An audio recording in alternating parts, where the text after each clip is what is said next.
After my boyfriend dumped me, he planned to go to Tsinghua University with the beautiful top student, ready to start their new life together. But when the college entrance exams ended, I was the only one from our school who got into Tsinghua, and I gave a speech as the student representative. They could only watch from the audience. 1. My boyfriend and I got caught dating too young. The homeroom teacher called in our parents, and my boyfriend's mother immediately started laying into me. Now, this gaunt, middle-aged woman was standing right in front of me, spitting as she ranted, "You're so young, yet you already know how to chase after boys. Our Shuhua is destined for Tsinghua or Peking University. Who the hell do you think you are? Take a good look at yourself in the mirror. You'll probably just end up in a vocational college and then on a factory assembly line. If you hold him back, can you even take that responsibility?" I wiped the spit she had sprayed on my face and turned to look at my boyfriend, Jiang Shuhua. He lowered his head, avoiding my gaze, and didn't say a word. My mother snapped angrily from the side. "What are you saying? Think you're so great just because of good grades? Probably just a bookworm." Jiang Shuhua's mother got even more worked up hearing that. "Still better than your daughter's total of 100 points across 6 subjects. What a disgrace. If you can't discipline her, I'll do it for you." She lunged forward to slap me, but my mother swiftly intercepted her hand. The two women grappled with each other, plunging the scene into immediate chaos. Just then, the door suddenly swung open. Class monitor Chiu Ting walked in, arms laden with a stack of test papers, her eyes darting repeatedly in our direction. Chiu Ting had previously given a presentation at the parent-teacher conference as the top student in her grade, so Jiang Shuhua's mother recognized her the moment Chiu Ting walked in. The woman's arrogance flared up even more. She sneered through gritted teeth. "Even if my son were looking for someone, he wouldn't settle for the dead weight from your family. If he's looking, he'll aim for the top student in the grade." I saw Chiu Ting's cheeks flush slightly as she stole a glance at Jiang Shuhua. Jiang Shuhua looked up and met her gaze, only to quickly avert his eyes. The whole farce finally concluded with the homeroom teacher laying blame on both sides. Even though Jiang Shuhua had good grades, my family was well off and never skimped on giving gifts to the homeroom teacher. The homeroom teacher didn't have the heart to lecture me too harshly, so she just offered a gentle reminder. "You're students, after all, your studies should come first. Chiaru, you two should focus on your schoolwork from now on." I could tell that deep down, the homeroom teacher was really on Jiang Shuhua's side, after all.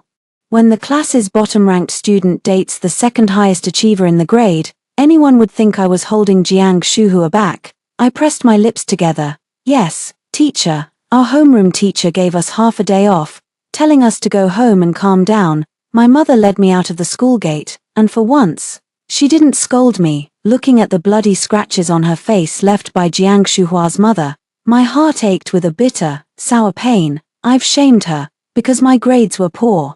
She spent a fortune to get me into a top high school, single-mindedly giving gifts and treating teachers to meals, just begging them to look out for me. I was dead last in class, so she didn't even have the confidence to argue with others. A wealthy lady, she was bowing and scraping, humbly apologizing to the teachers, because their son was second in the grade, while I was at the very bottom. Anyone in that situation would have thought it was all my fault. People said she didn't know how to raise a child. For someone as proud as her, she couldn't even argue back. "Mom," I shuffled forward, my mouth opening and closing wordlessly. My mother turned to look at me, her face etched with weariness. After a long moment, her eyes welled up. "Can't you just make me proud for once?" In that moment, I finally understood what heartbreak truly felt like. My mother is such a strong person. In all my years, I had never once seen her cry, yet now, she was crying because someone had insulted her daughter, and she had no way to defend me because I hadn't given her the grounds to. It felt like a hand had clenched around my heart, twisting and churning with pain. In that moment, it was like a light bulb went off in my head. I told myself, "I'm going to make my mom proud. I'm damn well getting into Tsinghua University." 2. That very evening, Jiang Shuhua broke up with me. He messaged me on WeChat, saying that after thinking it over these past few days, students really should focus on their studies, and he hoped we could talk about other things after the college entrance exams. I didn't really hold it against him, though, after all, his grades are so good, and getting into Tsinghua University has always been his goal. I can understand not wanting anything to interfere with his studies, but to my surprise, just a few days later, Jiang Shuhua and Qiu Ting made their relationship official on social media. I saw them post the same photo simultaneously, a picture of their hands intertwined in the library. The caption read, "Being with the right person is what helps you become a better version of yourself." Below the post was a flood of congratulatory comments. The top 2 students in the grade, "I'm so jealous. Imagine how smart their kids would be, IQ 180. The photo was beautifully taken. A beam of sunlight streamed through the window, falling on a pair of hands with fingers tightly interlaced. Her hands were pale and elegant, just the kind Jiang Shuhua liked. He'd told me many times that my manicure was too flashy and didn't look good. Yeah, someone like Qiu Ting was always his type. She was pretty, with long, straight black hair, so incredibly pure-looking, and her grades were always top of the class. She was practically the female lead from a teen movie. I was just the last resort after he couldn't shake me off. My hand holding the phone trembled slightly as the belated realization of Jiang Shuhua's meaning finally hit me. His claim of needing to focus on his studies was just an excuse to break up with me, yet he couldn't even be bothered to see that flimsy excuse through. Not even a few days after the breakup, he was already eagerly posting that kind of thing on social media, without a single thought for my feelings. Yes, the romance between top students is truly something beautiful. They'll go to Tsinghua University together and have a bright future. And me, I'm just a defective piece that everyone finds jarringly out of place in this love story. I picked up my phone to call Jiang Shuhua. It took him a long time to answer the phone. I wanted to give him a piece of my mind. But as soon as I opened my mouth, my throat tightened. "Jiang Shuhua, what is the meaning of this?" I choked out, "I thought you were supposed to be focusing on your studies." Jiang Shuhua was silent for a moment. Then after a pause, he said quietly, "I'm sorry, Chiaru. Feelings are something I can't control. We were never on the same path to begin with. She's different from you. Being with Tingting won't affect my studies." "What about me?" I cried out, heartbroken. "What am I supposed to do? Haven't I been good enough to you?" "I'm sorry." Jiang Shuhua's voice was slow and resolute. "You might be pitiful, but there's nothing I can do." A faint, muffled woman's voice came through the receiver. It was Qiu Ting. "Shuhua, I found a book." Jiang Shuhua's voice sounded flustered. "I can't talk. Please don't contact me again." With that, he hung up the phone. My vision began to blur as tears, stinging my eyes, flowed uncontrollably. In that moment, I felt what was being trampled wasn't just my feelings, but also my dignity. I was a worthless loser, cast aside without a second thought. And all of this is because my grades are poor. Being with me would hurt your studies, but being with Qiu Ting wouldn't. They're the perfect golden couple, and me, I'm just a worthless nobody. I cried all night, and when I woke up the next morning, my eyes were so swollen I could barely open them. My temples are throbbing with pain. I don't think I've ever felt this awful in my life. Yet, a single spark fell into my heart, igniting a raging fire. I'm going to study hard. I'll make everyone who looked down on me regret it. I'm going to prove myself. 3. Studying hard sounds easy in theory, but putting it into practice is incredibly difficult. I spent my entire first year of high school messing around, and I haven't studied at all since starting my second year. All my energy goes into my appearance, following celebrities, and going out clubbing. I genuinely find studying pointless. My family is well off, even if I fail the college entrance exam. My parents will find a way to send me abroad. Why should I kill myself studying? In my year and a half of high school, I never once did homework. On exams, I either handed in blank papers or scribbled a few random answers, consistently ranking in the bottom 3 of my grade. I thought about it for a long time and decided to start by catching up on the material from the first year of high school. But as soon as I opened the book, even though I recognized every single character, when put together they might as well have been written in ancient hieroglyphics, I forced myself to read for 10 minutes before I just couldn't focus anymore. My head was swimming, and I couldn't stop yawning. It's so hard. This is really, really difficult. Watching Jiang Shuhua solve problems. He just starts writing without even thinking. It doesn't look that hard. I started to lose my nerve. My family's rich anyway. So what if they get into Tsinghua? They might end up working for me someday.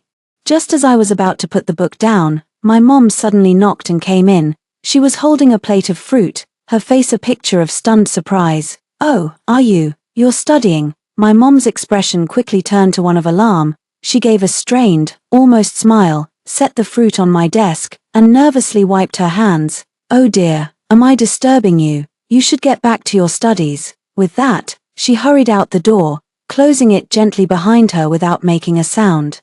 I stared blankly at the fruit on the table. They were grapes, still on the stem, washed meticulously with flour until they were spotless, not a single bad one in the bunch. My mother had done this every single day before. She was worried the nanny wouldn't wash the fruit properly, and that I wouldn't like the meals she cooked. So, she went out of her way to take care of me herself.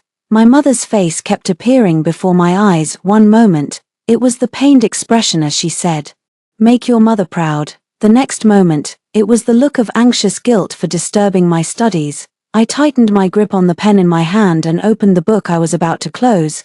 Damn it, I'll just keep watching for a bit longer. Studying is truly agonizing, but once you get past that brutal initial phase, it doesn't seem to tear at your heart and liver quite as much. I even started to find a glimmer of interest while reading the history book. I visited the Terracotta Army with my mom before, but I never really looked into what the first emperor did after unifying the 6 states. I never imagined he had such vision and boldness. It's truly awe-inspiring. I never took any notes. My textbooks were just filled with doodles from class. I drew a mustache on the portrait of Qin Shi Huang and gave him a new hairstyle.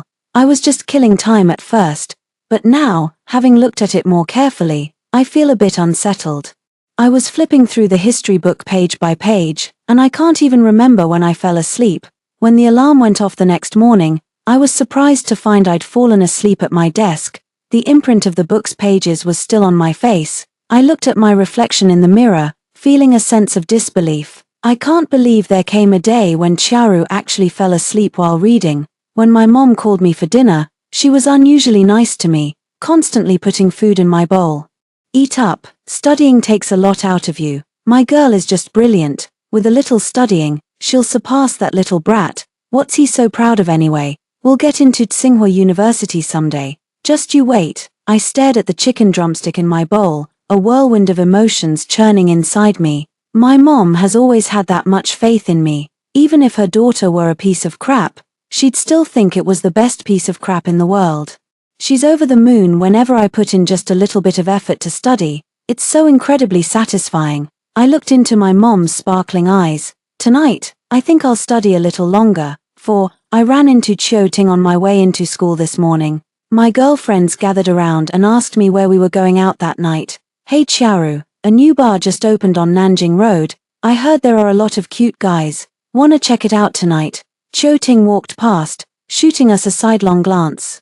She didn't say a word, her expression didn't even change, yet I could see profound disdain in that look. It was a look of contempt, as if she had seen something filthy. In her eyes, we seemed like a pile of trash, scum from a class entirely beneath her. That does seem to be the case. Wherever she goes, she receives nothing but praise from classmates and teachers. But for someone like me, people would just say, "That slacker. Chiaru, say something. Dinner's on me tonight. Hey. You didn't put on any makeup today, you should go touch it up later." I snapped back to reality and looked at my friends, all wearing skinny jeans and heavy makeup. It suddenly hit me, I'd been so preoccupied with studying this morning that I'd completely forgotten to do my makeup, but for some reason, looking at their flawlessly made-up faces suddenly made me feel a bit uneasy. "Nah, I can't make it, I've got something on tonight." I was too embarrassed to say I was going home to study. They'd have teased me to death. Phut, what could be so important? Sounds boring. Seeing they couldn't persuade me, they scoffed and turned to leave. I watched Chiu Ting's retreating figure. She waved to Jiang Shuhua in the distance, then quickened her pace to catch up and looped her arm through his. Jiang Shuhua turned his head with a smile and gently patted her head. They looked like the perfect couple, a match made in heaven. I stood there, rooted to the spot, lost in my thoughts. They were dating, but the homeroom teacher never called their parents in. I heard Chiu Ting made a solemn promise to the homeroom teacher that her grades wouldn't slip, so even though dating at that age is technically forbidden, they could get away with it so brazenly, right?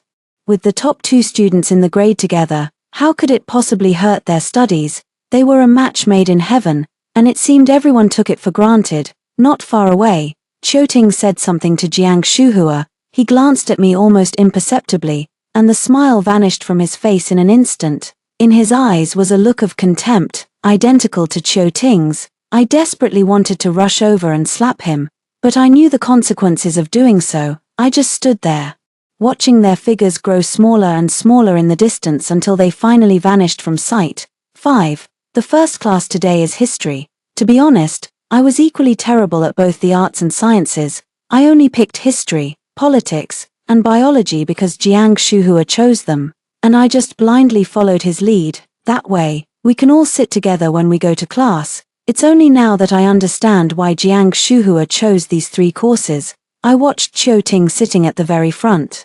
The teacher was leaning over and speaking to her, so it was because Qiuting had chosen these 3 that he followed suit and picked the same ones. He probably had a thing for Qiuting all along. I didn't say a word, just opened the textbook I was reading yesterday. What a coincidence. We were currently reviewing first-year high school history, and the section being covered was exactly the one I had read last night. In the past, I never paid attention in class. I'd secretly play on my phone, read novels, pass notes, chat, just not doing what I'm supposed to be doing. But today, watching Jiang Shuhua and Qiuting bent over their books, I found I couldn't bring myself to pull my phone out of my pocket. I opened my textbook and forced myself to focus. Yesterday, when I looked through it myself, I only gave it a cursory glance. Strangely enough, and completely unlike before, this time I could actually follow what the teacher was saying. Before, his words were like a dull chant. They went in one ear and out the other, leaving me drowsy. Now, I can actually understand what he's saying, and my mind is actively processing the teacher's lecture. To my surprise, I even found myself able to recite all these points from memory right after he finished explaining them. I grew increasingly excited, my eyes glued to the page of the textbook, even forgetting all about Jiang Shuhua and Qiuting. Am I some kind of genius? Starting from the beginning of this column. Recite the measures Emperor Qin Shi Huang took to consolidate unification. Just as I was burying my head and silently reciting, the history teacher suddenly pointed at Qiuting. You start. Qiuting stood up with great composure and fluently recited the entire passage. Politically, the central government implemented the 3 lords and 9 ministers system. Locally, it abolished the feudal system in favor of the commandery and county system, strengthening control over the regions and upholding the authority of the central government. Economically, it standardized weights and measures, as well as currency. Her voice was clear and pleasant, and she recited the entire passage without a single stumble, delivering it with remarkable fluency. The teacher adjusted his glasses and smiled with satisfaction. Very good. Next. The next few students weren't nearly as smooth, forgetting 2 lines out of every 3. They clearly displeased the teacher. That was sloppy. Go home and practice it 10 more times. If you haven't got it by tomorrow, you'll be standing for the whole lesson. Next, I slowly rose to my feet. The entire class fell silent in an instant. Jiang Shuhua turned to look at me, his expression darkening slightly. Qiuting also shot a glance my way, a flicker of mockery in her eyes. I understand why they're all reacting that way, as the class's most consistent underachiever.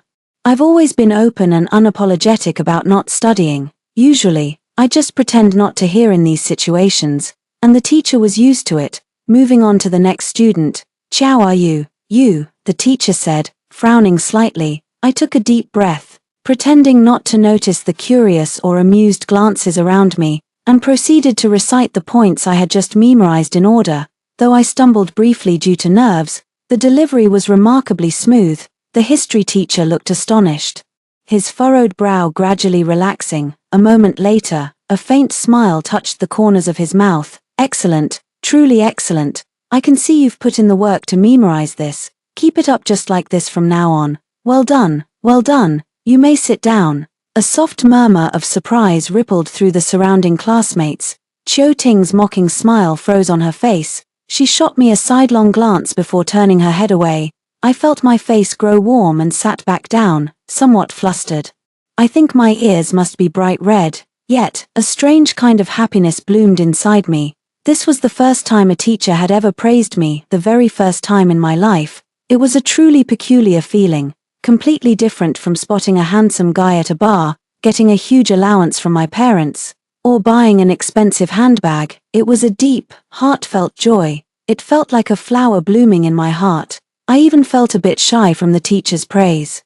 I fell in love with history class almost instantly. I don't want to be at the bottom of the class anymore. At the very least, I want to get a better grade in history. 6. When the bell rang, it suddenly hit me that the class was already over. 45 minutes usually feels like pure torture to me. I have to count every single second. How did today fly by so fast? I haven't had my fill of studying yet. I glanced at the textbook, its pages already densely packed with notes. It looked completely out of place next to all the other textbooks. A deep sense of satisfaction washed over me, and I wished I could fill every single textbook the same way. Qiu Ting and Jiang Shuhua walked past me, but I paid them no mind, preoccupied with the history homework I had to do that night. That evening, for the first time ever, I went straight to my room and started on my homework. My mother was taken aback. She wanted to talk to me but didn't dare. I could hear her muffled laughter from outside the room. Laro Qiao, look, Ruru is actually studying. Her voice was filled with incredulous delight. My father said with a warm smile, you've grown up and become so sensible. I couldn't help but let a small smile touch the corners of my mouth as I buried my head back in my test papers. It wasn't long before my grasp of history grew stronger and stronger. My history teacher was a bit like a stern old cadre, always wearing a serious expression that made him seem quite strict. However, he was never stingy with his praise for me. He would commend me for reciting answers fluently, doing my homework well, or paying close attention in class. The more he praised me, the more motivated I became in my studies, to the point where I'd even review history during other classes. When I get home in the evening, I'll go over the history textbook I'm studying from cover to cover. Even though I only study for an hour, it's a world of difference compared to before. Soon enough, the first monthly exam of the new semester arrived. After getting the history test paper, I glanced over the questions with considerable confidence. I've memorized most of these questions over the past few days. Honestly, history isn't that difficult, and it doesn't require much prior knowledge. With a good memory, you can just brute force your way through by rote learning. My pen flew across the page, and I finished all the questions in no time. But other subjects aren't that easy. I've been studying history these past few days and haven't really looked at my other subjects, just listened in class. These questions look a bit more familiar than before, but I'm still not sure what the answers are, with no other choice. I gritted my teeth and muddled through with a mix of calculation and guesswork, but at least I didn't hand in a blank paper. Once all the exams were over, a wave of anxiety started to set in. For the first time, I had genuinely and diligently completed the entire exam. How would I do? Would I improve? Or would I still be stuck at the bottom of the class? Will my history teacher be disappointed in my grade?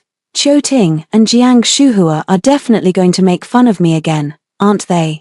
All these thoughts were jumbled together, cramming my head until it felt ready to burst. I couldn't focus on studying at all. I was just waiting for my grades like a prisoner awaiting a verdict. Soon enough, the monthly exam results were posted. Watching Qiu Ting hand out the test papers, I couldn't help but take a deep breath. When it was my turn, Qiu Ting looked at the test paper, her brow furrowed tightly. She scanned it up and down for a good 10 seconds, as if she couldn't believe her eyes.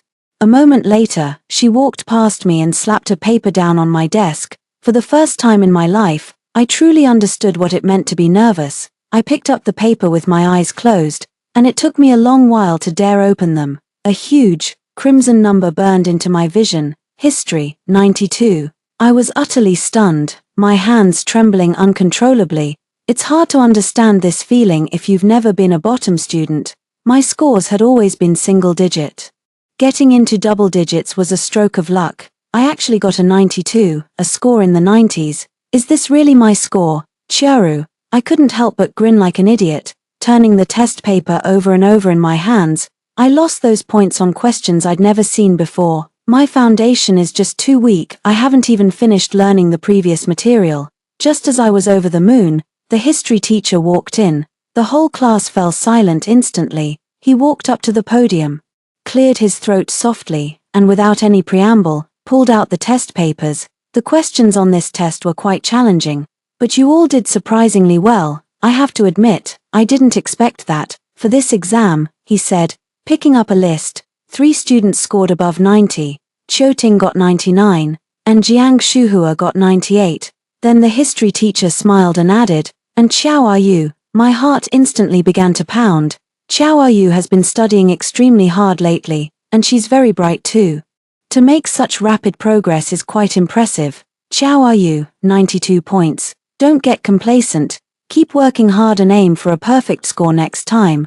The whole class erupted in an uproar. All the students looked over at me in astonishment, whispering amongst themselves. I saw a complex look in Jiang Shuhua's eyes, while Qiuting's face turned ashen. In an instant, a grin spread across my face, completely beyond my control. The joy was indescribable, a profound sense of accomplishment. It felt as if my entire sense of self-worth was elevated in that moment. Just like that, I went from being the class nobody to the top of the class. Even if it was just this one subject, it proved that my hard work was finally paying off. No wonder everyone says to study hard. So this is what it feels like to be a top student, a heady mix of pride, smugness, and satisfaction. It's enough to make you feel like you're floating on air. I have no memory of how I got through the rest of that class. When the bell rang, a few girls gathered around Qiuting's desk to chat. Top students usually carry a kind of natural authority, and they always seem to have a few hangers-on around them. They seemed to be deliberately trying to get under my skin, raising their voices as they spoke. Some people just can't study, and they're not even smart about cheating, scoring in the 90s. Who's going to believe that? Exactly. What's the point? They're only fooling themselves. Qiuting. You're amazing as always. Another 99. You're incredible. How do you do it? Qiuting's expression softened a little, and she smiled, saying, only a 99. Losing a point to carelessness is just unacceptable. You all know me, I never study at home. Other people's business is none of our concern. A little cleverness might work for a while, but it won't last a lifetime. Honestly, I find it rather pathetic, failing at both relationships and academics. Heh, she smiled with pursed lips. And the people around her joined in the mockery. I clenched the test paper in my hand, feeling all my earlier good mood vanish in an instant. A surge of rage shot through me, and I felt a mental wire in my head snap with a ping. I shot to my feet and strode over to Qiuting. My expression must have been terrible, because Qiuting was startled, then frowned and said, Qiao Yu, what are you doing? Are you going to hit me? You slackers are all terrible at studying. But you're first-rate when it comes to picking a fight, I said, suppressing the rage in my heart. Qiuting, what did you just say? I dare you to repeat that. I don't repeat myself for free, she said, looking at me with contempt. If the shoe fits, wear it, Chiaru. Honestly, I almost feel sorry for you sometimes. Is this really the best you can do to get attention, resorting to such cheap tricks? Her words felt like a steel blade plunging straight into my heart. I was so furious my vision swam. Just as I was about to retort, someone shoved my shoulder hard. I stumbled backward, losing my balance, and slammed into the corner of a desk behind me. A sharp, stabbing pain shot through my side. I looked up. It was Jiang Shuhua. He had his arm around Qiuting, looking at me with clear disapproval on his face. Qiao Yu, what are you doing? Qiuting isn't like you. Don't bring your troublemaker ways into this. I was absolutely furious and shouted. She accused me of cheating. Didn't you hear her? Jiang Shuhua's expression was complicated. Chiaru, your little tricks are useless. Everyone knows what's really going on. I suggest you get your head out of the clouds and stop trying to be clever. In that instant, a surge of pure rage threatened to consume me whole. My mind went blank, and I could have killed that wretched pair right then and there. So what if you get good grades? Does that give you the right to look down on people and pin the blame on them? The words were out of my mouth before I even realized it. What's so great about you? I'm definitely going to beat you on the final exams. The whole class fell silent for a moment, then burst into uproarious laughter. The few people gathered around Qiuting were laughing so hard they could barely stay upright. Qiao Yu, get real. Qiuting is the top student in the grade. You think you can beat her? Talk is cheap. You're dreaming. Ha ha ha ha. Even Qiuting couldn't help but laugh. Alright, Qiao Yu, if you can actually beat me, I'll do whatever you say. If you can't do it, You have to stand at the school gate and shout 3 times. Chow are you, am a worthless piece of trash. Do you dare? Her look of utter confidence and disdain made my blood boil. Fine, if I beat you, you have to bow and apologize to me at the school gate, and admit that I'm better than you. Have it your way. She shot me a sidelong glance. You're just asking for humiliation. How pathetic, I sneered back. Save the act. Don't come crying to me later. With that, I grabbed my bag and walked out of the classroom. 7. Talking big felt great in the moment, but the second I stepped out of school, I was filled with regret. I smacked my own head in frustration. Damn it, why couldn't I have just held my tongue? If I really had to do something, I could have just had someone find a chance to rough them up a bit. Why did I have to go and say I'd outscore them? Well, great, with finals still months away. How the hell am I supposed to beat Qiu Ting? It's a complete pipe dream. What an idiot. I cursed myself silently. When I got home, I was still agonizing over what to do. If I really had to go shout I'm a worthless piece of crap 3 times in front of the school, I'd rather just run headfirst into a wall and die. Just as I was feeling miserable, my mom suddenly came and knocked on my door. Ruru, come out here. Your brother Yin is here, I said impatiently. What Yin? Yin Xiuqing. I shot up from my seat, startling my mom. Don't be rude to your brother Yin. Go out and talk to him. Perfect. Talk about perfect timing. I rushed out and pushed the door open. Brother Yin, you're here. Yin Xiuqing was sitting on my sofa. The evening sun streamed through the window, casting a soft, golden halo around his tall, slender frame. He looked almost unreal, like something out of a dream. Hearing the voice, he turned his head, his peach blossom eyes lifted slightly, a spark of interest dancing in them as he said, "Well, isn't this a surprise? The sun must be rising from the west today. How come you're not calling me bookworm this time?" My face flushed red. Yin Xiuqing is the son of my mom's best friend. He's been a local legend around here since we were kids. He started skipping grades in elementary school, taught himself high school curriculum in middle school, and even though he's only a few years older than me, he's already in a combined master's and PhD program at Tsinghua University. He was already guaranteed admission, but he insisted on taking the college entrance exam anyway. In the end, he got into Tsinghua University with what can only be described as a terrifyingly high score. People like that aren't human. What's sitting on their shoulders isn't a brain, it's a supercomputer. It's honestly terrifying to hear about. Back when I was just slacking off, I absolutely despised him. The guy had it all: good looks, top grades, a great family background. He was as dazzling as the sun in the sky, which only made me look more like a pile of mud in comparison. But things are different now.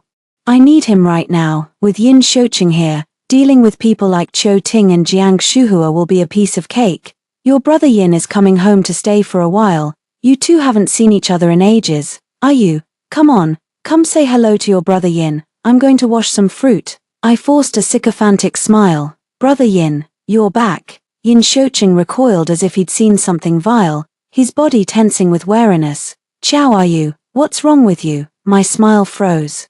I leaned closer and put on a sugary voice, saying, Brother Yin, I remember you scored 740 on the Gaokao, right? To be precise, it was 739, Yin Xiuqing said flatly. Chow are you? Whatever scheme you're hatching, I suggest you drop it right now. Damn it. No wonder he still can't find a girlfriend. This Yin Xiuqing is as stubborn and unpleasant as a rock in a latrine. Suppressing my anger, I said, Brother Yin, we grew up together.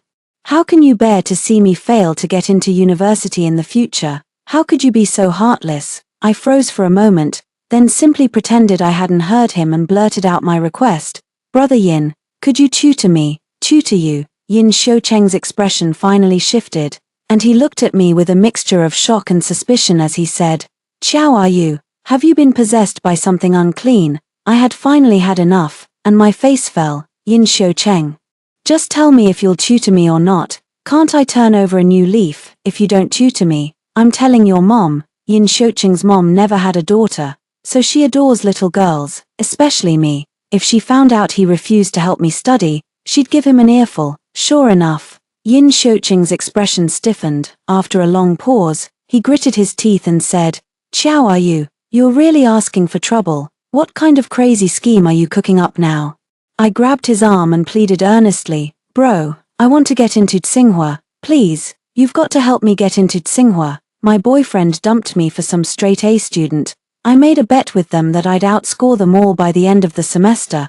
I thought Yin Xiucheng would laugh at me like everyone else. But to my surprise, he just looked startled for a moment before running his hand through his hair in frustration. Qiao, are you? Did you lose your mind along with your heart in that relationship? And what's in it for me? Aren't you starting a business? I exclaimed excitedly. I'll give you all my New Year's money. Yin Xiucheng sneered. If I were counting on your measly New Year's money, I might as well quit. You better study hard. Got it? He said menacingly. If you don't study hard, I'll beat you up. After a moment's thought, I understood why Yin Xiucheng didn't think I was being delusional. For a human computer like him, getting into Tsinghua University probably wasn't difficult at all. I've really hit the jackpot. I looked at him with wide, earnest eyes and said, "Deal. If I don't, you can hit me." 8. Yin Xiucheng was highly efficient and wanted to start tutoring me right then and there. I asked curiously, "Bro, don't you need to review at all?" A mocking smirk curled at the corner of his mouth. "If I had to study this basic 1 + 1 = 2 stuff of yours, I might as well not live. Stop dawdling and let's get started." I pursed my lips and pulled out the math homework that always gave me a headache. I have a good memory, so I pick up subjects like history and politics, which rely mostly on rote memorization, pretty quickly. But when it comes to anything requiring logical thinking, I'm completely lost. Without any fuss, Yin Xiucheng started tutoring me right from the high school freshman material. Try solving this problem first. Let me see how you do. I want to see what your foundational knowledge is like. I took one look and saw it was a geometry problem. That kind of spatial perspective diagram made my eyes cross. Forget solving it. I could barely even understand what the question was asking. All these points A, B, and C. My head was starting to throb. Glancing at Yin Xiucheng's impatient expression, I said cautiously, "Bro, I don't know how to do this." "You don't know how," he frowned. "Which part don't you understand?" I said cautiously. "All of it. I can't even understand the questions." Yin Xiucheng's expression gradually turned serious. He felt my forehead and pondered for a moment. After a while, he said earnestly, "Qiao, are you? Maybe you have an intellectual disability. I mean, perhaps you were born with a cognitive impairment. Have you ever been tested?" I slammed the book against his face in anger. "I'm telling your mom." All right, he said, taking the book down and reopening it. "My bad luck. Look here. This is point A. Draw a line to point C." He drew a line on the book with his pen. "So, what does this become?" I took a look and said uncertainly, "An equilateral triangle." "Exactly. So you're not a complete idiot." I thought a genius like Yin Xiucheng would explain things in a rushed, superficial way. For people like him, the answer is obvious at a glance. There's no need to go through all the twists and turns. But to my surprise, he was incredibly thorough, breaking down every single point for me. I followed his train of thought and kept building on it, and I actually started to understand bit by bit. Even when I got stuck, Yin Xiucheng would patiently unpack it step by step. "So, what's the answer to this problem?" he asked, putting down his pen after a long while. He leaned back in his chair, legs spread, and looked at me. I ventured, "So the figure is twice the area of the shaded part. Bingo." He snapped his fingers. "Your brain's not completely useless, but your fundamentals are weak. Memorize every formula in this book tonight. I'll test you tomorrow." He stood up and leaned in close, threatening, "If you don't have them memorized, I'll beat you to a pulp, up close." I realized just how incredibly long his eyelashes were. When they fluttered, it was like the wings of a butterfly. "He's so beautiful. How can someone be blessed with such looks and such brains? What flaw could he possibly have? He still hasn't been in a relationship. Could it be that he's gay?" Just as I was wondering, Yin Xiucheng had already stood up. "Starting tomorrow, have Aunt Zhong request leave for you. Don't go to evening self-study anymore. I'll tutor you myself." With that, he tossed the book aside and left. My mom knew he was tutoring me and came trotting over, wiping her hands on her apron. Cheng, you're leaving already. You must stay for dinner." Yin Xiucheng waved his hand and said, "Auntie, my mom has dinner ready at home. I'll come another time. Please don't see me out. You should head back in. I'll be back tomorrow." My mother watched his departing figure with reluctance. only turning back to speak to me after he had disappeared into the elevator. Ruru, having your brother Yin tutor you is really overkill. You absolutely must study hard, understand? I nodded, holding my book with the intention of reviewing it a little longer. That problem-solving approach just now was quite interesting. I wanted to verify it again. I arrived at school bright and early the next day. There's one point in that line of thinking I don't quite get. I wanted to ask Yin Shocheng, but I was afraid he'd yell at me, so I thought I'd ask the teacher instead. To be honest, I was a bit nervous. A student like me never sets foot in the teacher's office unless I'm being called in with my parents. Is the teacher going to think I'm causing trouble? I hesitated as I stepped into the office. The math teacher was drinking tea. The math teacher was a middle-aged man. His favorite pastimes were smoking and drinking tea, and he had a pretty sharp tongue when scolding students. I started to regret coming. Just as I was about to leave, he noticed me. "Chow, are you? Who are you looking for?" I bit my lip and said quietly, "Teacher, I have a question." I stood there awkwardly. To be honest, a place like the teacher's office naturally felt intimidating to a struggling student like me. I was nervous the moment I stepped inside. The math teacher set down his thermos and naturally extended a hand toward me. "So, where's the problem?" I handed the book over with both hands and said, "It's question 7. I don't quite follow the solution. Why do we need to connect points B and E?" The teacher examined it carefully. "Look, this line is parallel to AC. You can use it to construct an isosceles triangle. With geometry problems, you should always consider these kinds of special auxiliary lines first." The math teacher took out a ruler, drew the line to show me, and explained it step by step. "Does that make sense now?" It suddenly clicked. "Got it. I understand now." The teacher smiled and said, "I heard you've been hitting the books lately. Seems like that puppy love wasn't such a bad thing after all.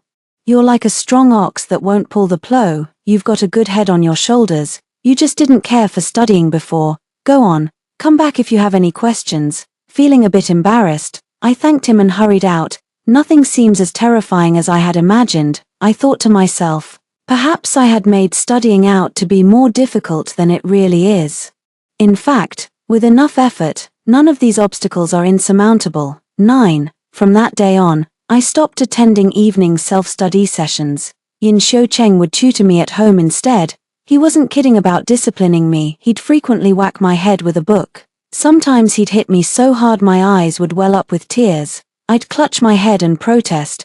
"Don't hit my head, it'll make me stupid." He leaned lazily against my headboard and said, "Is there even room for you to sink any lower? Hurry up, if you can't memorize this essay, you're not eating today." Staring at the English words that looked like tiny bugs, I felt my brain cells were on the verge of extinction. "Can't I just skip the memorizing? This is way too hard," Yin Shocheng said while playing his game. "Sure, if you can write it out. You don't have to memorize it. Go ahead and write it then." I was fuming, but had no choice but to start grinding through them one by one.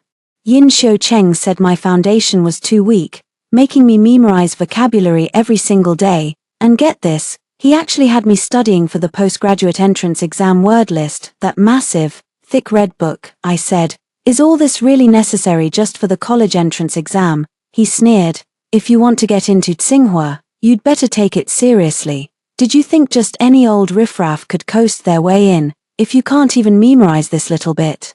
I suggest you go apologize and admit you're good for nothing." Spurred on by his words, I started studying vocabulary every day, book in hand. My bathroom, the dining room, my bedside, everywhere in my house was covered in vocabulary flashcards. I'd start memorizing the moment I opened my eyes and wouldn't stop until I fell asleep. Under this intense study regimen, even though I still only half understood the English exam papers, they no longer looked like complete gibberish to me. You have to understand, the most important thing in learning English is a feel for the language. All those so-called techniques are for average students. If you want to get into Tsinghua, you have to make English your second language. Yin Shocheng forced me to memorize English news articles and essays every single day. I would look at the complex passages in front of me with a sense of grievance, reciting them line by line.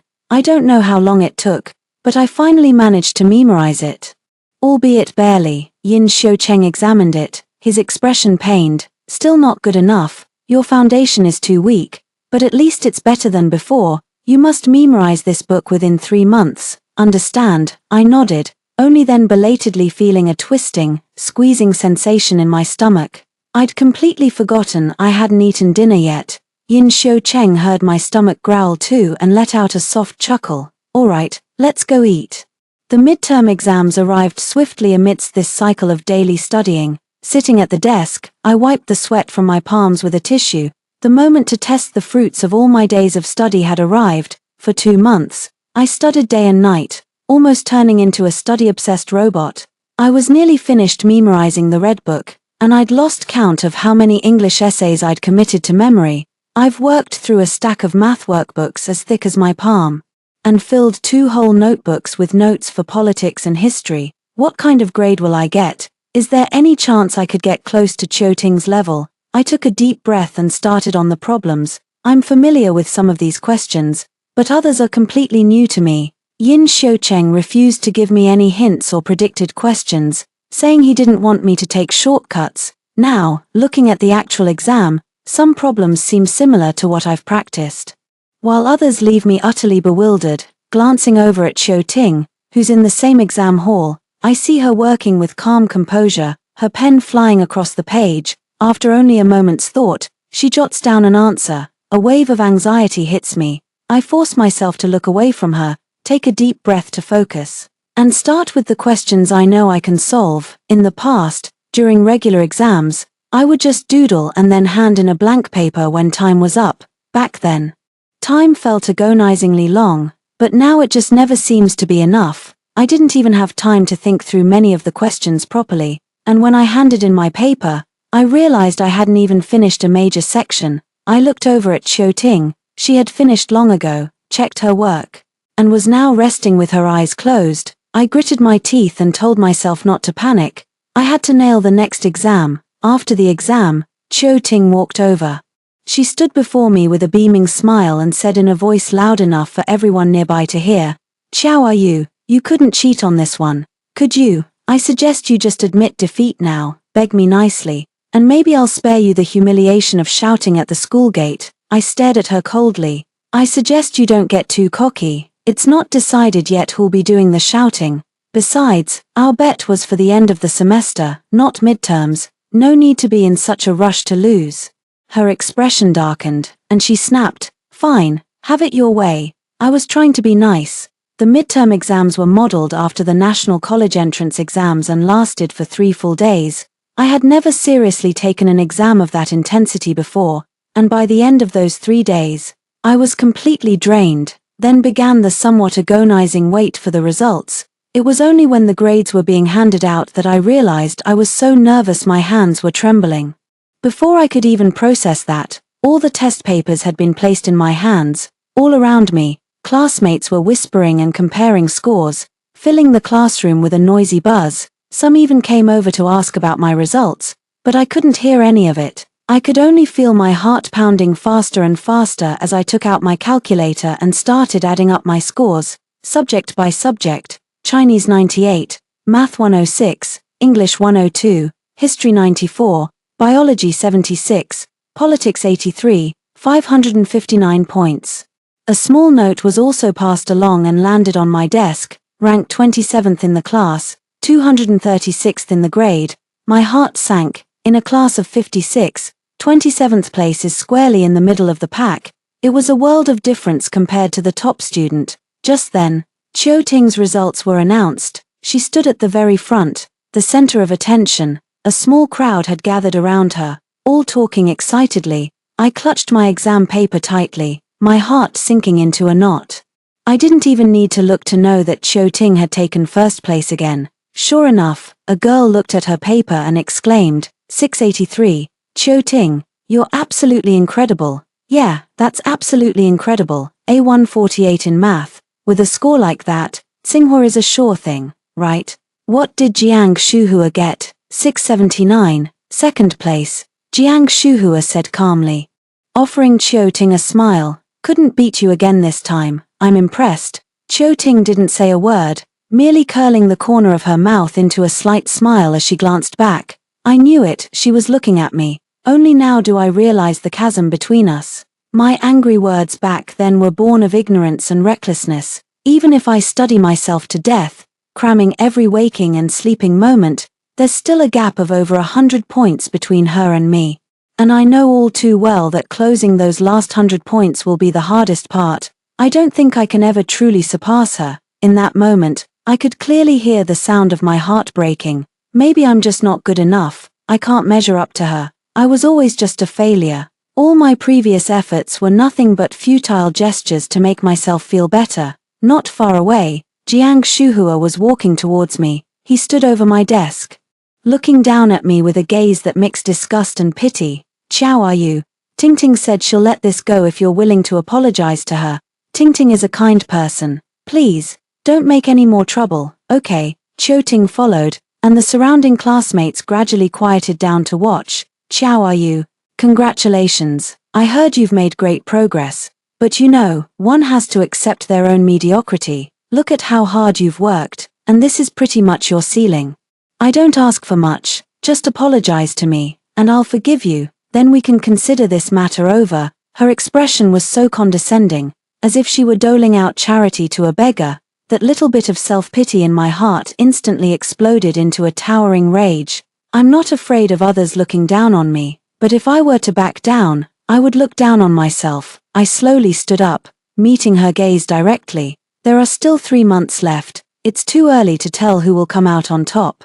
So don't celebrate just yet. Talk about stubborn to the bitter end," she said with a laugh. "I hope you'll still be this tough when the time comes." I was quite disappointed with my own results, but my homeroom teacher and several other teachers singled me out for special praise. Holding my test paper, they said happily, "Look at Chow are you, in just 2 months, she's gone from the bottom of the class to 27th place. What does this prove? It proves that hard work pays off.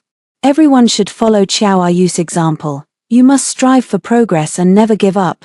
Down there, I felt a sense of inner conflict. On one hand, I was smug and proud of the progress I'd made in just 2 short months. On the other hand, I was acutely aware of the vast gap that still lay between me and Ting. 3 months, over 100 points, and more than 200 places in the rankings. Am I really up for this? 10. After school, my old group of girlfriends came looking for me again. "Chow are you?" said a girl carrying a Chanel bag, putting her arm around my shoulders. "Haven't seen you come out to hang lately. What's up?" "Oh, she's a proper student now," another girl said with a sneer.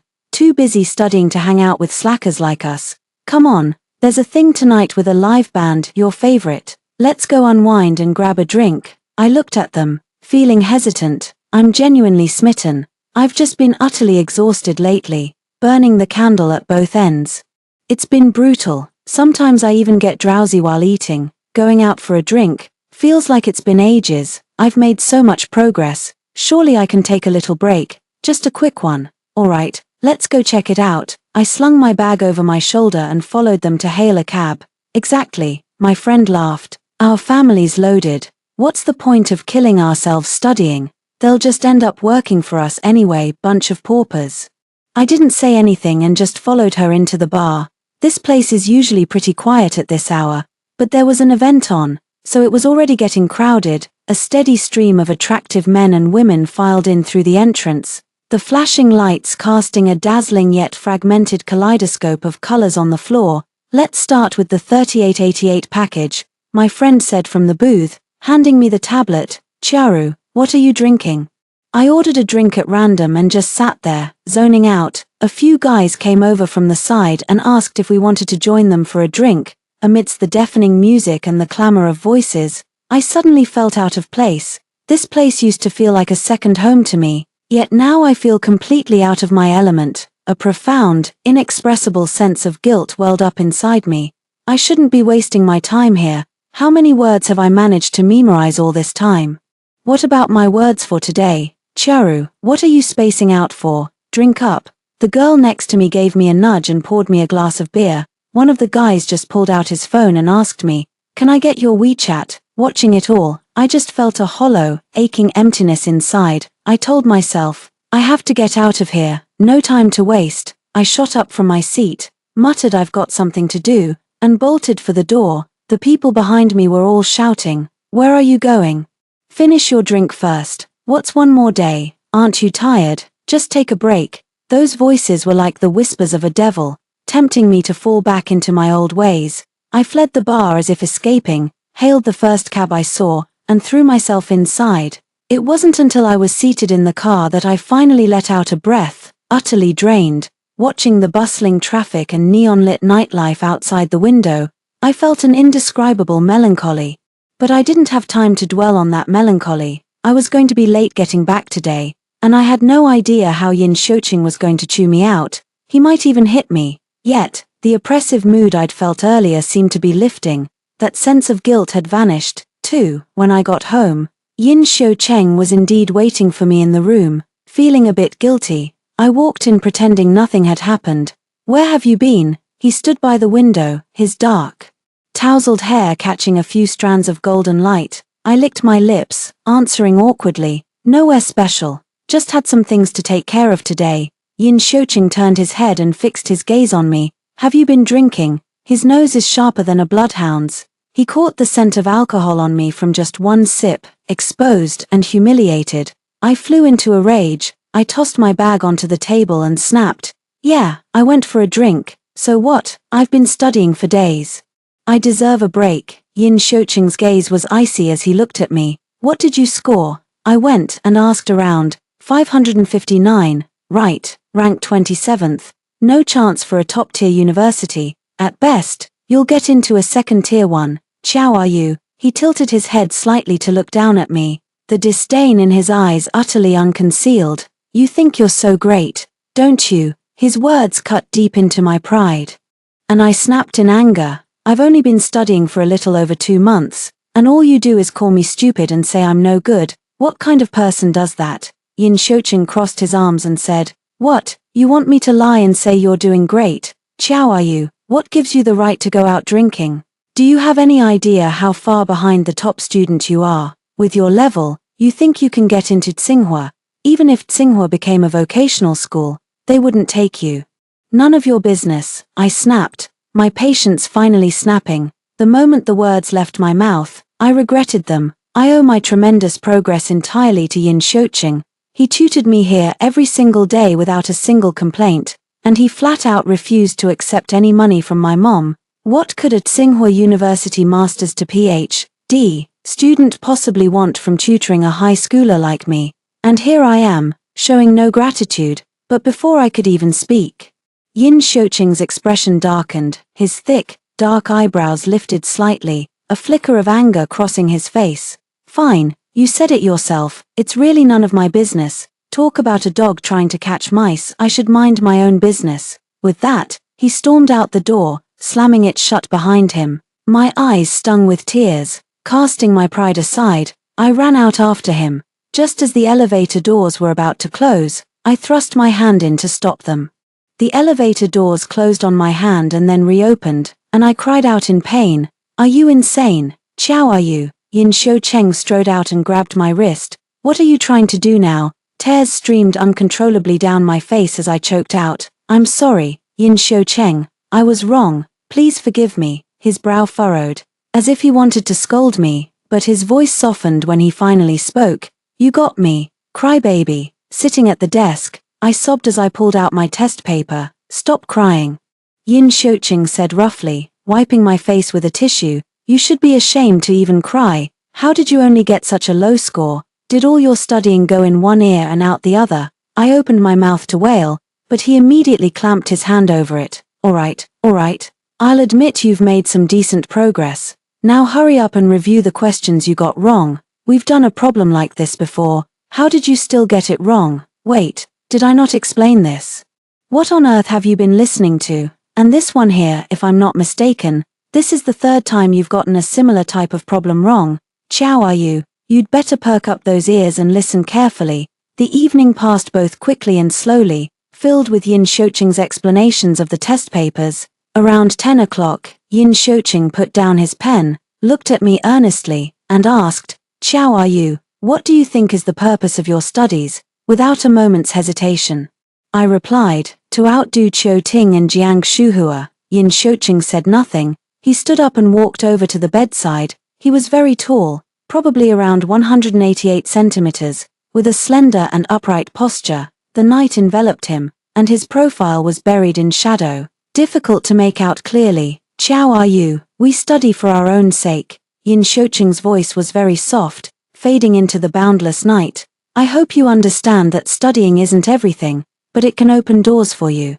We don't want to spend our lives being chosen for us, stuck on a single path with no alternatives. Learning is what helps you reach for higher opportunities." Only then, he turned to look at me, his gaze profound. "Will you have the right to choose your own path in life?" I stared at him, dumbfounded, my mouth agape but unable to utter a word. Yin Shouqing didn't seem to expect a response from me. He walked over, patted my head, and then left with his bag. Before leaving, he left me with these words: "You did well this time. Great improvement. Keep it up." Watching his retreating figure, I couldn't help but break into a silly grin. 11. In the days that followed, I stopped going out to have fun and threw myself wholeheartedly into my studies. I suddenly understood what Yin Shouqing meant. Learning is the right we grant ourselves to choose our own path in life. I started waking up earlier and going to bed later, getting up at 5 a.m. every day. I would memorize 100 vocabulary words before heading to morning study hall. I took notes during class and reviewed them during the breaks. I even gave up my midday nap, opting to silently review recent lessons with my eyes closed, which also helped them rest. After school in the evening, I walk home to get some exercise, listening to English audio with my headphones. Yin Shouqing tutors me for 2 to 3 hours, and after he leaves, I review on my own for another hour, before going to sleep.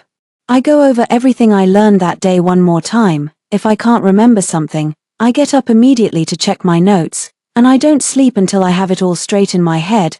I even dream about studying. Sometimes I wake up in the middle of the night, startled, and rush to look up a specific concept. At first, my mom was thrilled to see me making such great progress. She bragged about it to everyone and cooked me all sorts of delicious meals at home, but now even she's worried.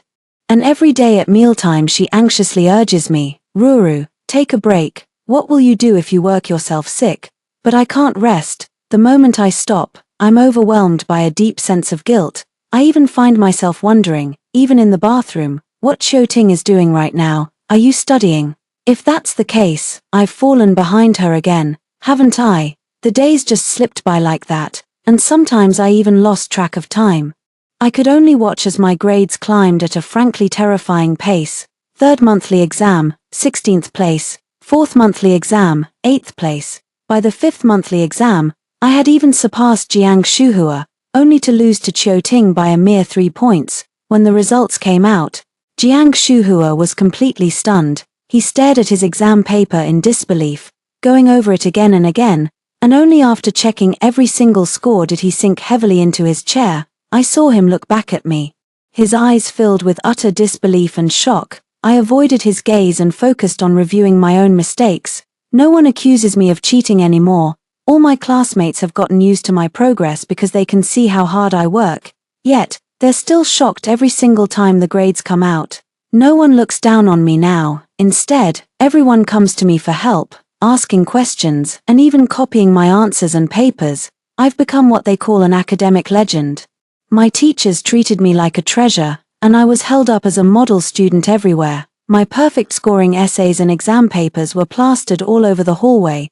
I gradually grew accustomed to all of this, and the sense of pride faded. Now, only one conviction fuels my almost manic drive: to surpass Qiuting and get into Tsinghua University. Jiang Shuhua stopped me just as I was leaving the school gate. "Qiao are you?" He stood before me, but the look in his eyes was different. Gone was the usual contempt. The law of the jungle is survival of the fittest, and humans are no different. The reverence for strength is hardwired into human DNA. Jiang Shuhua has finally lost the right to look down on me, and he no longer dares to. Yet, I can't be bothered to argue with him anymore. He's already a defeated man. "Qiao are you? You're really something," he said with a complicated expression, as if he didn't recognize me anymore. "It's like you've become a different person." I had no time for his nonsense and said directly, "Just say what's on your mind." Jiang Shuhua glanced at me, then looked down and said, "I hope you can call off your bet with Qiuting. We're all classmates. There's no need to make things so ugly. If this escalates, it won't reflect well on you either." Could you talk to her and just let the whole thing go? I was honestly amused by his sheer audacity. Me? Why don't you have her come to me instead? Ting is a bit proud, she'll never back down, and it's not like you have some deep-seated grudge against her. Besides, the reason you've improved so much is because we motivated you. Can't you just swallow your pride and apologize to her? He frowned at me, as if what he was saying was the most obvious thing in the world. Looking at Jiang Shuhua's face, I felt a wave of disgust churning inside me. How dare he have the nerve to make demands of me so righteously? How could he even bring himself to say that? I must have been blind to have liked him before. Thanks, I don't owe a damn bit of thanks, if there's any thanks to be given. I only have myself and my own blood, sweat, and tears to thank. I let out a cold snort and glared at him, saying, "What the hell do you lot amount to? You think you deserve my thanks? If you're that bored, go get a real job instead of acting like a lunatic here." I was about to leave when it suddenly dawned on me. I couldn't tell if this was Jiang Shuhua's own idea, or if Qiu Ting was scared and had sent him to confront me. A malicious smile crept across my lips. Is Qiu Ting scared or something? Go tell her this. If she's willing to get on her knees and apologize to me, I'll be the bigger person and let it slide this once. How about that? A flash of anger passed through Jiang Shuhua's eyes. You've gone too far. Qiao are you? I'm talking to you now as a courtesy. When you lose and make a fool of yourself, don't say I didn't give you a chance. I let out a laugh, lifting my head to stare fixedly at Jiang Shuhua. I said with utter contempt, a loser like you. You're not even worthy. Come talk to me again when you've surpassed me. You, Jiang Shuhua was utterly enraged. He coldly tossed out a "you're impossible," and stormed off. I watched his retreating figure and finally let out the breath I'd been holding in my chest. Damn it, this is awesome. 12. In the final month leading up to exams, both Qiu Ting and I started studying like crazy. Now we both know, it's just the two of us who are real rivals. In this contest, there are only winners and losers, no draws. The winner is showered with accolades and revered by all. The loser's reputation is ruined, left in utter disgrace. Qiu Ting had always been regarded as the so-called prodigy. She always claimed she never studied at home and relied entirely on her natural smarts. Now she's stopped saying that. She doesn't even go to the bathroom after class, just buries herself in her books all day, several times. I've seen her come to class in the morning with huge dark circles under her eyes, a clear sign she'd been up all night. Unlike her initial nonchalance, she's genuinely starting to feel threatened by me. The sense of pride swelled within me, but so did a growing urgency. I wished there were 25 hours in a day just for studying. The onlookers in class were getting riled up. When I first declared I would challenge Qiu Ting, everyone was unanimously mocking me. However, after the 5th monthly exam passed, no one called me a daydreamer anymore. Real capability silences all critics. No one dares to look down on the strong. In fact, many people are speculating that I might genuinely surpass Qiu Ting. I even saw Qiu Ting arguing with one of her lackeys about it once, because the follower had told her not to worry so much. Qiu Ting lost control and snapped at her. What do I have to worry about? Is Qiao are you even worthy of making me anxious? If you can't speak properly, then shut your mouth. The lackey didn't dare to speak and walked away, visibly displeased. I overheard it from the side but didn't get angry. Qiu Ting's behavior was a clear sign that she was scared. She knew there was a real chance I could surpass her. Finally, the day of the final exam arrived. The day before the exam, Yin Xiuqing didn't tutor me anymore. He handed me a carton of fresh milk and said, "Drink it while it's warm, then get straight to bed, get some rest early tonight. You'll need your energy for the battlefield tomorrow." My heart was already racing with nerves. The exam was about to start, and a sudden wave of panic washed over me. My forehead and palms were sweating non-stop. What if I don't score higher than Qiu Ting? What if I'm not as good as her? She's been working really hard lately. She already had a solid foundation, and with all this extra effort, she's probably improved a lot. Am I really going to have to stand at the school gate and announce I'm a total failure? I don't think I could go on living. I'll become a laughingstock, the very joke that cements Qiu Ting's legendary status. Yin Xiuqing. I looked at him in panic, my voice trembling. What if I can't score higher than her? I thought he would, as usual, be brutally sarcastic and tell me I was good for nothing. I never expected Yin Xiuqing to reach out and pat my head. His hand was a little rough, dry and warm, and it seemed to magically soothe my unease. "Hey, Xiao, are you doubting me? Are you saying the students I taught are worse than others? Don't build up others' confidence while deflating our own." As he spoke, he crouched by the head of the bed, looking at me. Yin Xiucheng's pupils were dark and profound. When he looked directly at someone, it felt as if he could draw their very soul in. Suddenly, for no reason at all, I felt my face grow warm. After a long moment, he smiled. "You can do this. You're actually really smart. You just had some gaps in your foundation before, but you've caught up now. You're definitely stronger than anyone else. If I say you can win, then you can win." This was the first time Yin Xiucheng gave me a genuine, proper compliment. My eyes stung, and tears began to well up. Yet, my heart truly grew calm. I thought, even if I didn't believe in myself, I should believe in Yin Xiucheng. I can do this. 13. I arrived at school first thing the next morning, strangely enough. The nervousness from the night before was completely gone, replaced by an extreme sense of calm. Qiuting arrived early too. We exchanged just one glance, and both saw the fighting spirit in each other's eyes. She sat in her seat and said to me, "You've missed your chance for regrets, Chiaru. My achievements didn't come from cutting corners. You'll soon find out that trash will always be trash." I didn't argue back. I just smiled and asked in return, "All this talk, are you scared?" Hatred filled Qiuting's eyes, and I could hear her teeth grinding. A moment later, she snorted coldly and turned away. The exam bell rang before I knew it. The test paper was placed on my desk. I looked at the paper, took a slow, deep breath, and began. First question, I knew this one. Question 2, I've done it before. Question 3, easy. I hadn't even noticed the time passing. When I finished all the questions and looked up, less than 60 minutes had gone by on the wall clock. I didn't get cocky. Instead, I settled down and checked my work over and over again. Sure enough, on my second review, I realized I had made a careless mistake by misreading the question. A cold sweat broke out, and I hurriedly corrected it. The moment I fixed it, the bell rang. Time to hand in the paper. The second and third exams went smoothly. When I got home that night, I didn't study anymore and just went straight to bed. At this point, cramming wouldn't make a difference. I figured I was better off getting a good night's sleep to recharge. When I woke up, I felt completely refreshed and clear-headed. I used to only get about 5 hours of sleep each day. Now that I'm getting a full 8 hours, I feel like a whole new person. But for Qiuting, it's a different story. I looked at her. The dark circles under her eyes were even worse than before. Her eyes were sunken, with heavy bags beneath them, and she was squinting, silently reciting something to herself. She looked as if a demon had drained all the life out of her. It was obvious she hadn't slept a wink last night. He must have been up all night cramming. I shook my head. What's the point of cramming at the last minute now? Seeing her like that actually calmed me down, and I became more composed while working on the problems. Everything seemed to be going smoothly. Just when I thought the exam was going to end smoothly, something unexpected happened.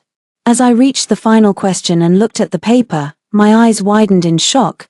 The last major problem was a geometry one. I wasn't sure how to draw this auxiliary line. Due to scheduling issues, the math exam, which was supposed to be the second session, was moved to the last one. Math has always been my weak point. My logical thinking isn't the strongest. But these days, I've done almost every suitable practice problem I could find. I believe hard work can make up for a lack of natural talent.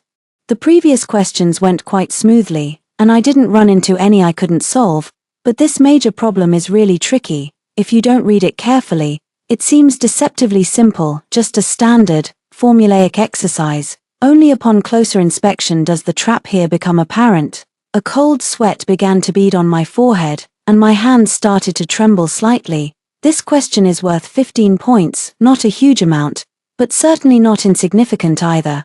But for Qiuting and me, locked in a battle where every single point counts, getting it wrong would be like taking one wrong step and plummeting into an abyss. I couldn't help but look up and glance at Qiuting. She looked completely at ease. After jotting down a number on the paper, she neatly set her pen aside, stretched her arms, and then rested her head on the desk. A slight smile even began to play at the corners of her mouth. My heart sank. Maybe Qiuting didn't read the question carefully, or maybe she actually knows how to solve it. My mind was in turmoil. The July heat was unbearable, and the incessant chirping of cicadas outside the window grated on my nerves. A drop of sweat trickled down my chin and fell onto the desk. In an instant, my mind went completely blank. I'm done for, I thought, I've lost. But just as I was on the verge of breaking down, a face suddenly flashed through my mind. The pale face was half cast in shadow by the setting sun. Yin Xiu Cheng stood by the window. Looking at me calmly, he said, "Qiao are you? What are you studying for?" What did I say back then? I said I wanted to outdo Qiu Ting. I wanted to get into Tsinghua University. No, he said, lifting his gaze to the window, his voice mingling with the night air and a gentle breeze. You study for yourself, to gain the power to choose your own path in life. Chiaru, you study for yourself, only you, yourself, yes, the right to choose one's own path in life. It was like a bucket of cold water had been dumped over my head, snapping me back to my senses. I've studied to the point of obsession. I've poured all my attention into Qiu Ting, completely forgetting the true purpose of learning. I study so that I am not merely the one being chosen, it is to grant me the right to choose. Qiu Ting is nothing more than a brief episode in my life. If I keep my focus solely on her, I will never break free from this confined space. I let out a breath, steadying my nerves, and stopped looking at Qiu Ting as she set down her pen. All the sounds around me faded away. I poured all of my focus into the problem. The clock's hands ticked away. I don't know how long it was before a flash of insight finally struck me. My math teacher's words echoed in my ears. In geometry, you should always consider special auxiliary lines first. I suddenly understood exactly how to draw that auxiliary line, not daring to waste a second. I quickly drew the line and then raced against the clock to write out the solution steps on the answer sheet. Just as my pen put down the final word, the bell rang. Time's up. I pushed the answer sheet away and slumped back into my chair, utterly spent. A gust of wind blew in from the window, chilling my damp back. The back of my shirt was soaked through with cold sweat. After what felt like an eternity, I finally mustered a sliver of strength to look ahead. Qiu Ting was looking back at me. Our eyes met, and a spark seemed to crackle in the air between us. Neither of us spoke. At this point, any more words would have been pointless. In 3 days, we'll see who's the real deal and who's all talk. 14.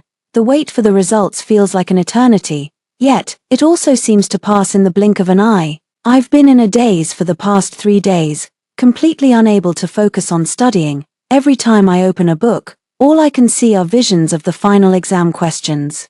I've been dreaming every single night. Sometimes, I dream I've won. I scored over 700 points, far surpassing Qiu Ting, and I laugh out loud in my sleep. Other times, I dream I've lost, defeated by a single point. I'm standing at the school gate, bowing in apology to Qiu Ting's mocking face. The sudden, thunderous jeers from those around me jolted me awake from a nightmare.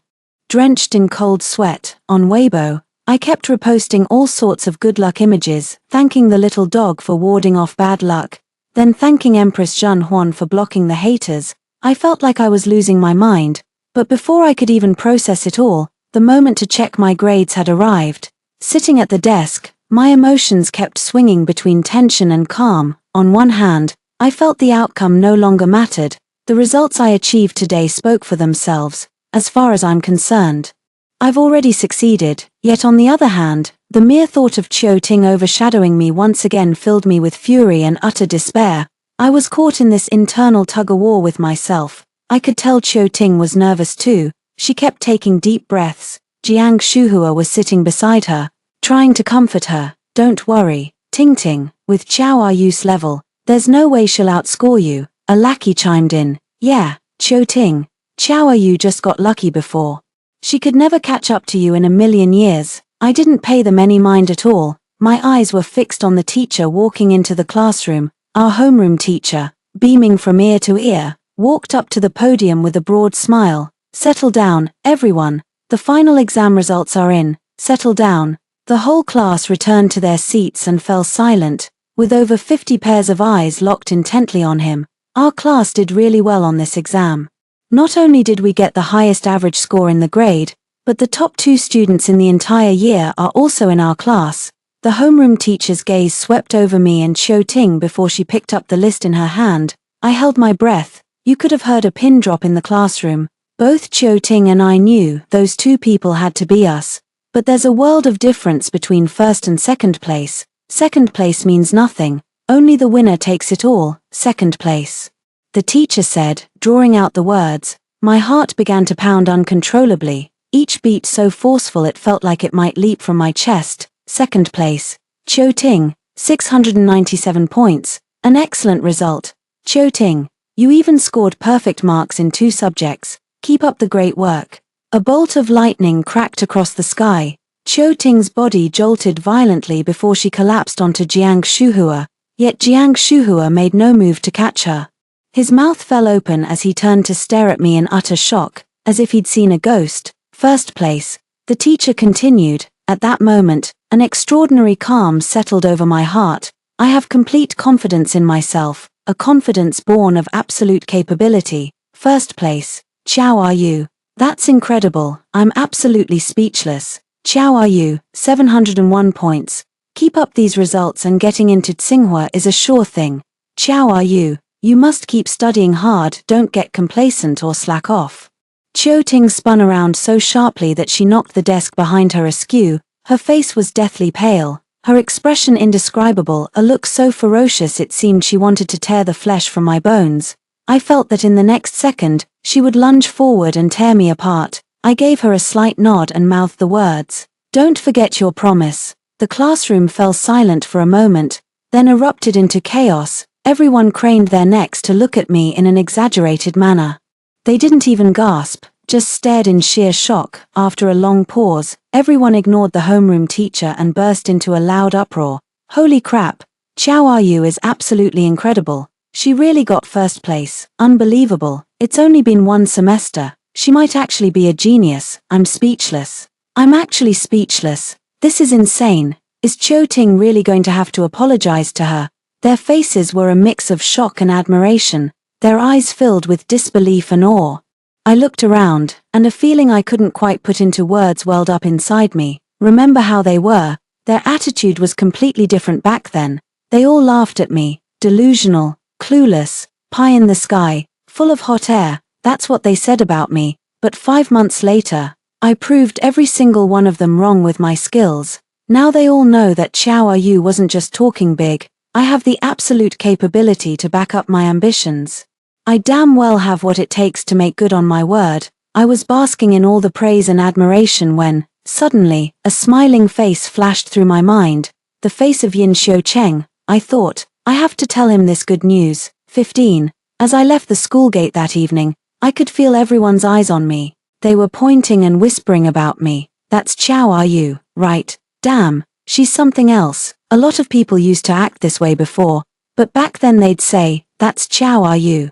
The troublemaker. A jumble of emotions churned inside me. Just as I was about to walk away, my arm was seized in a fierce grip. The pain made me suck in a sharp breath. I turned to find Chiu Ting standing there. Oh, right, she still had a bet to settle. I'd completely forgotten. Chiu Ting looked utterly unhinged. Chronic sleep deprivation had hollowed her cheeks and left dark, bruise-like circles under her eyes, giving her a ghostly, spectral appearance. Her face was contorted, her eyes bloodshot. As she waved a test paper and shouted, Chow Are-you? This question of mine was marked wrong. I just went to the teacher and got the points back. My score is 701. 5 now. I'm number 1. You didn't beat me. I'm the top scorer. The classmates around her erupted in an uproar.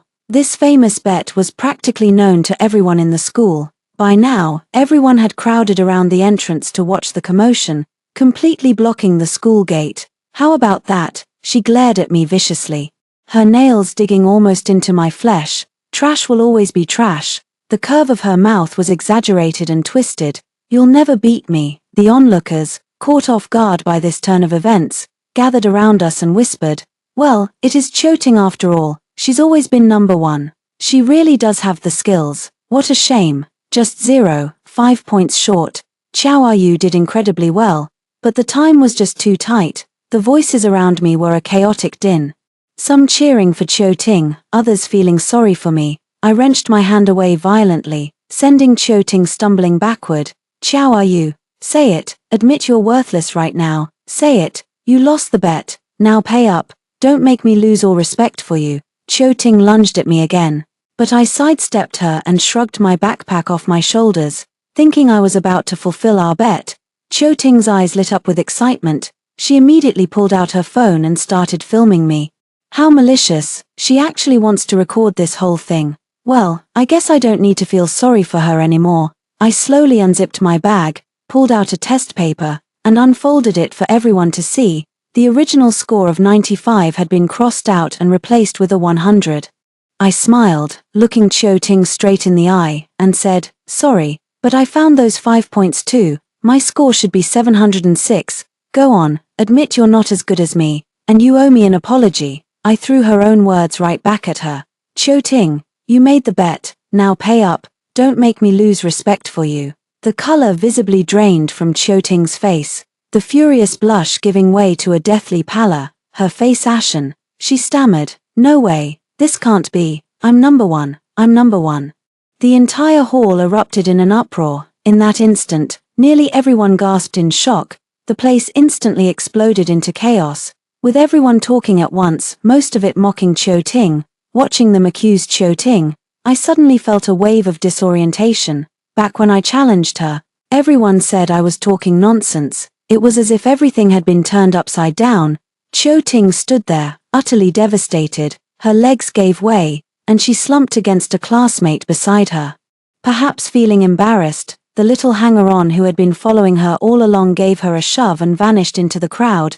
Only Qiu Ting remained, sitting on the ground with a vacant stare, still muttering, "Impossible, impossible." Seeing her in this state, so utterly crushed and almost out of her mind, I suddenly found the whole thing rather tiresome. Qiu Ting was someone who had grown accustomed to sitting on the throne. Once she was pulled down, her entire world collapsed. Someone like that is no longer worthy of being my opponent. I looked down at Qiu Ting and said softly, "If you're not willing to honor our agreement, so be it, but I look down on you." With that, I turned to leave. Everyone wordlessly made way for me. I had only taken a few steps. Just as I was about to get in the car, when Qiu Ting's hoarse shout suddenly came from behind me. "Qiao, are you? I'm sorry, I admit you're better than me, but I won't accept this defeat. Next time, I'll definitely take back first place." I paused for a moment without looking back, got in the car, and went home. 16. I became an overnight sensation. At home, my parents were laughing themselves silly every single day. Several times, my mom would just start giggling to herself in the middle of a meal. She'd look at me with a dazed, faraway expression. "Oh my goodness, I must be dreaming. I can't believe I gave birth to such a clever daughter." Maybe I should have tried for university back then, who knows? I might have even gotten into Tsinghua or Peking University. "Hey, are you really my daughter? You weren't switched at birth or something, were you? Oh my, I'm just too gorgeous. I'm so incredibly happy." My dad, meanwhile, was off to the side, curling his lip in disdain. "If the kid's smart, she definitely didn't get it from you. That's all me, for sure. You think our daughter might be a genius, like 180 IQ kind of genius. We should get her tested." My mom slammed her chopsticks down with a clatter. "Bullshit, she definitely takes after me. You can't even manage to buy groceries right." They started bickering back and forth, while I just sat there laughing. Back then, the atmosphere at home wasn't this good. My parents spoiled me. But I never studied. I was out at the bars every day and wouldn't come home until late at night. The only reason they ever went to the school was to get chewed out, or they'd be sitting at the back during parent-teacher conferences, utterly mortified. At home, it was just my parents' constant sighs of disappointment over my failures. But ever since I started studying hard, it seems like everything changed. I really made my mom proud. After dinner, I lay in bed thinking about when to tell Yin Shoqing this good news.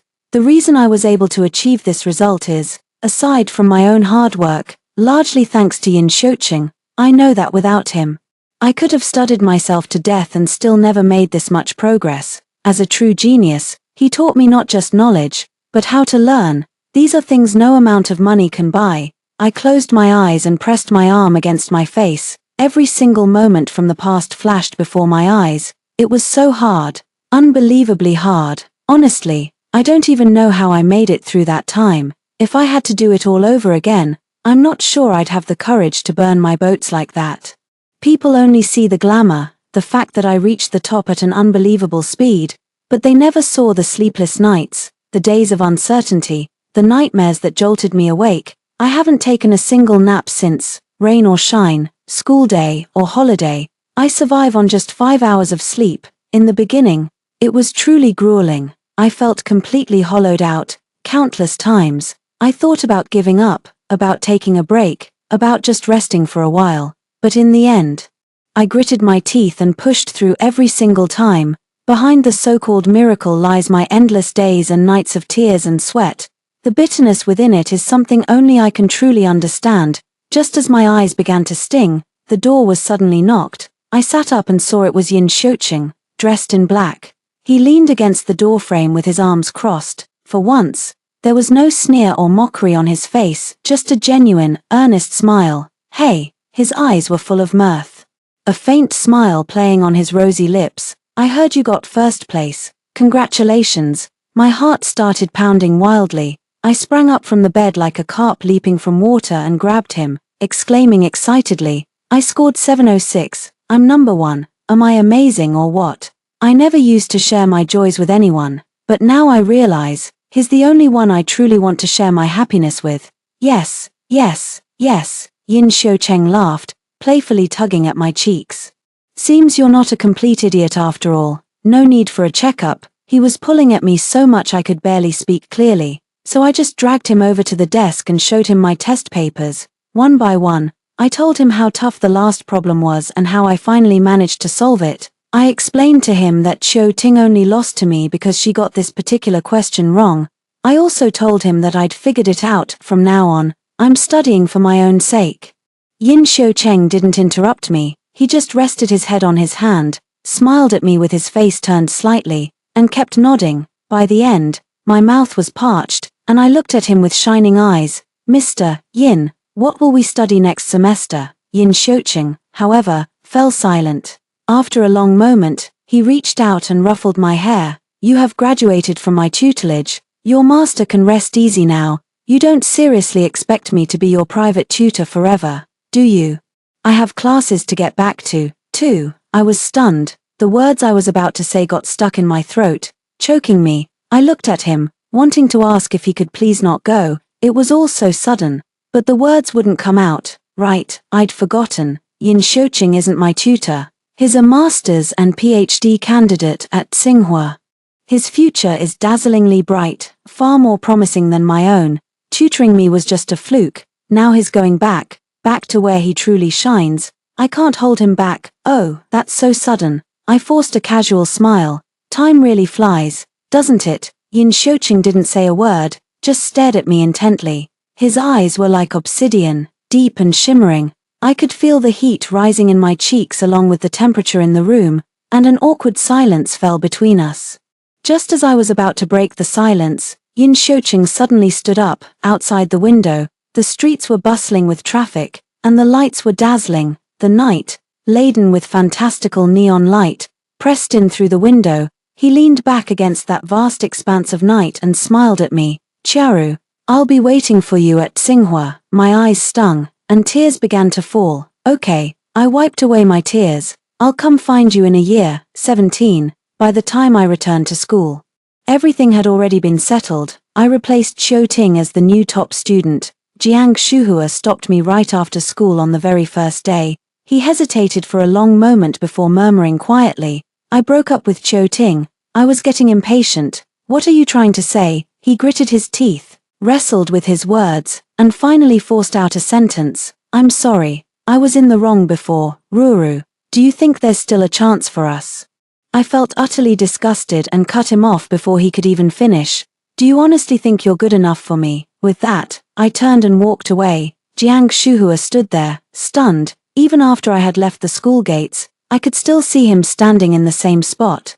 Xiu Ting's drive to study has become even stronger. She's just like I used to be, studying with relentless determination every day, even during meals and before sleep.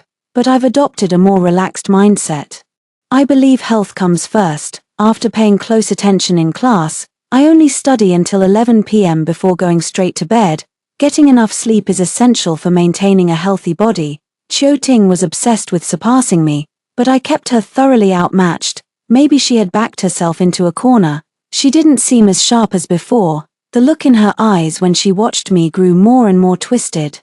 I felt like I had become an obsession of hers. I probably even haunted her nightmares. But it was no use. In every single exam, I held a solid, unshakable first place. She never got another chance to turn things around. Time passed slowly like that, and just as I had grown accustomed to that kind of life, the college entrance exams arrived. It was the same sweltering June heat as during last year's final exams, under a sky of clear, deep blue, vast and distant. The entire campus was filled with a sweltering wind and the shrill cries of cicadas. By some cursed twist of fate, I was assigned to the same exam hall as Qiu Ting again. This time, however, I was seated in front, and she was behind me. I could feel her gaze boring into my back, intense enough to burn a hole through it, but I paid it no mind, pouring all my focus into the test paper in front of me. I'm so used to exam days, but this time, a long-forgotten sense of nervousness crept in.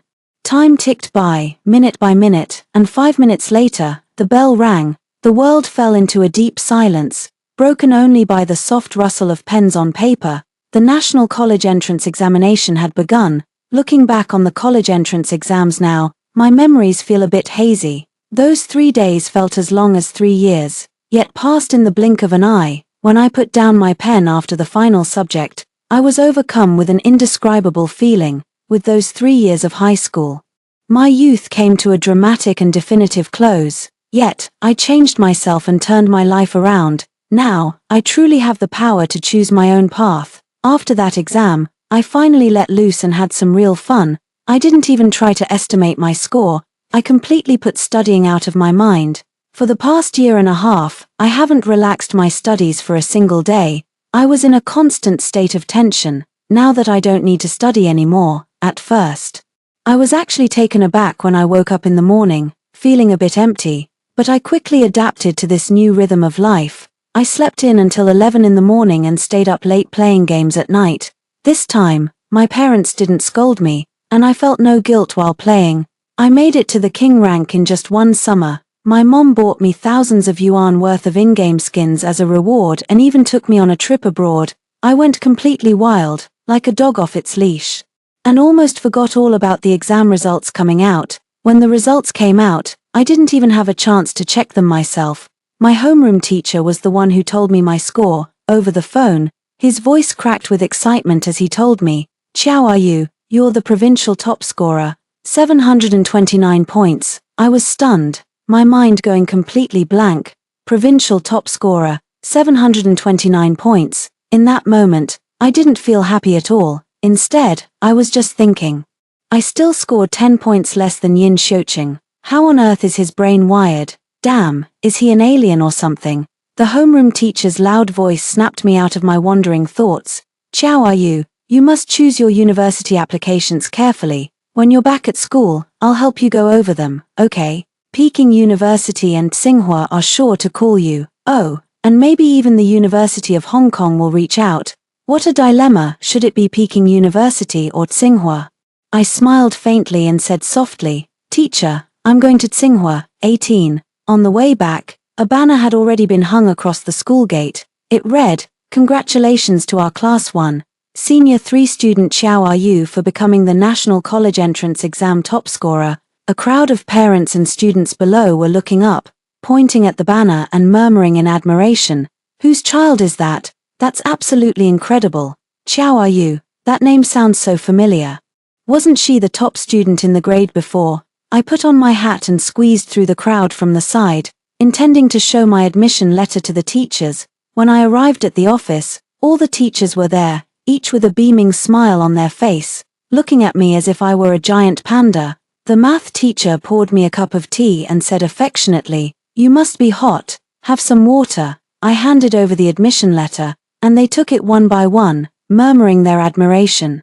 The history teacher took off his glasses and leaned in so close his face was almost touching the paper, examining it word by word. "Now this," he said, "a Tsinghua University admission letter is truly in a class of its own." A teacher nearby teased him, "What's the matter, Laro Li? Never seen a Tsinghua acceptance letter before." The history teacher chuckled and scolded. Well, I'll be damned, never seen a Tsinghua letter for someone who was at the bottom of the class. Chow are you, you're a bloody miracle. I'll have quite the story to tell next year's batch. I smiled and asked, so, teachers, where did Qiu Ting and Jiang Shuhua get in? To my surprise, the teacher's expressions changed the moment I said that. After a moment, the math teacher sighed and said, that child, Qiu Ting, is far too competitive. She was dead set on Tsinghua University and only applied there. We couldn't stop her. Her parents don't seem to have talked any sense into her either. Her grades are good, but her performance this time was really a stretch. She didn't get in with her score, but she won't accept it. She insists on repeating the year, and nothing we say can change her mind. Repeating a year is so grueling, and she won't even be considered a fresh graduate anymore. What a shame. Jiang Shuhua forgot. Anyway, it was also a 985 university. Seems pretty good too. They quickly put the topic out of their minds. Hey, Chiaru, our school is holding a big motivational rally in a few days. Your story is just incredible. You absolutely have to share it with the younger students to inspire them. I was taken aback for a moment, then smiled and agreed. 2 days later, the sports field was packed to the rafters. Perhaps I was too well known. Many first-year students and their parents came just to see me, along with a large number of graduates, all wanting to lay eyes on the province's top scorer. A dense, jostling sea of people. Even a sports meet had never seen a crowd like this. I stood on the stage as the principal meticulously recounted my entire academic journey from start to finish, even reading out every single one of my class rankings, beginning from the very bottom, second from last in the grade, 236th, 118th, 34th, second. And from then on, it was all first place. This vivid story of an underdog's triumph moved everyone in the room. Everyone cheered. Standing there above it all, I was overcome with emotion. I had almost forgotten about those days when I was counting down. There was a time when I was the cautionary tale, despised and shunned by everyone. I'm just an ordinary person. I get scared too. I falter. I'm afraid. And I have regrets. I've wept uncontrollably and spent sleepless nights haunted by nightmares. But in the end, I gritted my teeth and made it through. Looking back, it all feels like an incredible dream. In less than 2 short years, my life has been completely transformed. There are so many people I need to thank: my parents, Yin Xiuqing, and the teachers who never looked down on me. But the one I owe the most gratitude to is the version of myself who kept walking alone through the darkness. After enduring that desperate, dark night, I finally reached the dawn of victory. I picked up my speech and scanned the sports field, spotting Qiu Ting and Jiang Shuhua standing below in an instant. I don't know why they came. Maybe they just couldn't let it go. Through the sea of people, our eyes met for a fleeting moment before I quickly looked away. Qiu Ting was just a brief interlude in my life.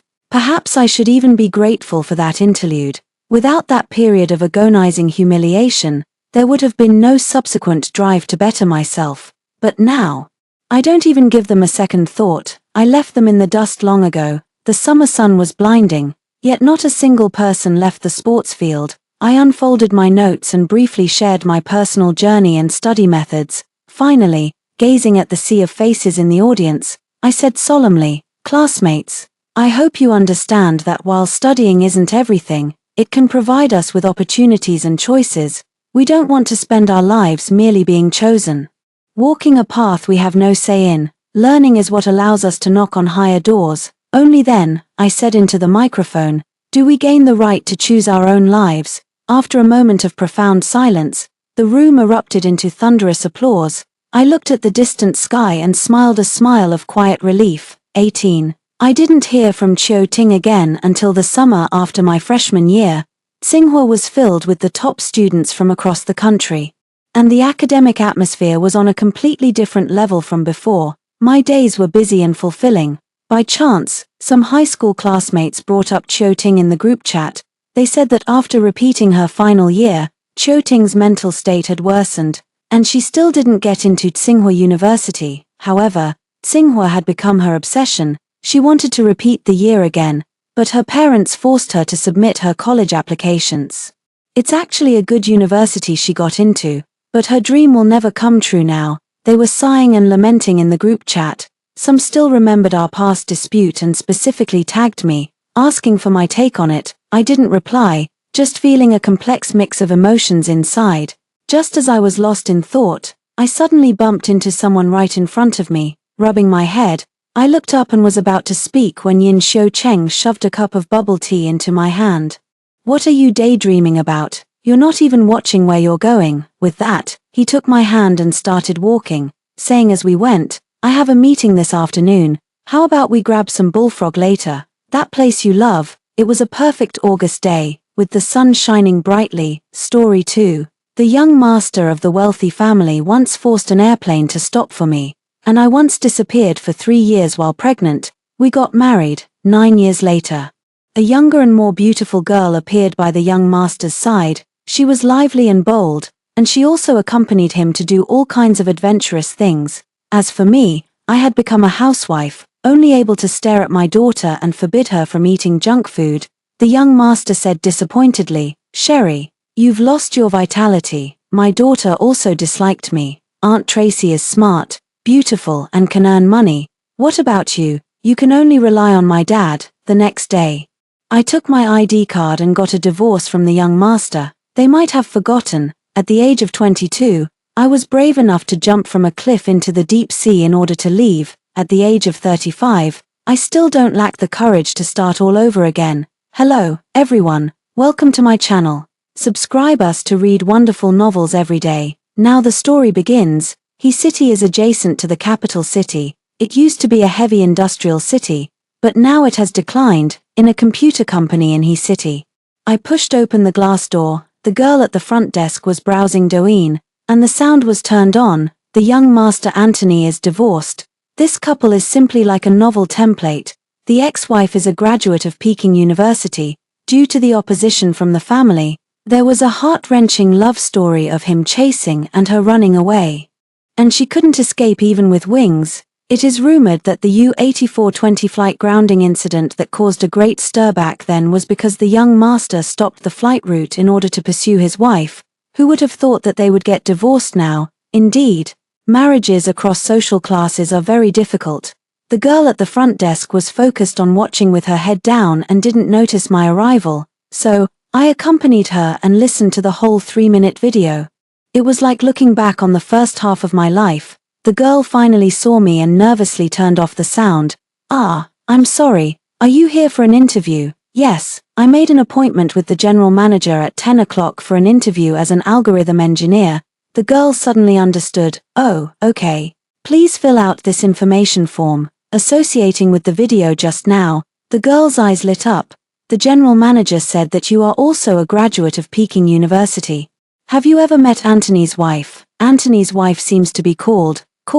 I had been married to Anthony for so long that I had lost my own name. I smiled and told her, "Sherry." Yes, Sherry." The girl looked dreamy. To be able to win over the young master, she must be an intellectual and beautiful woman.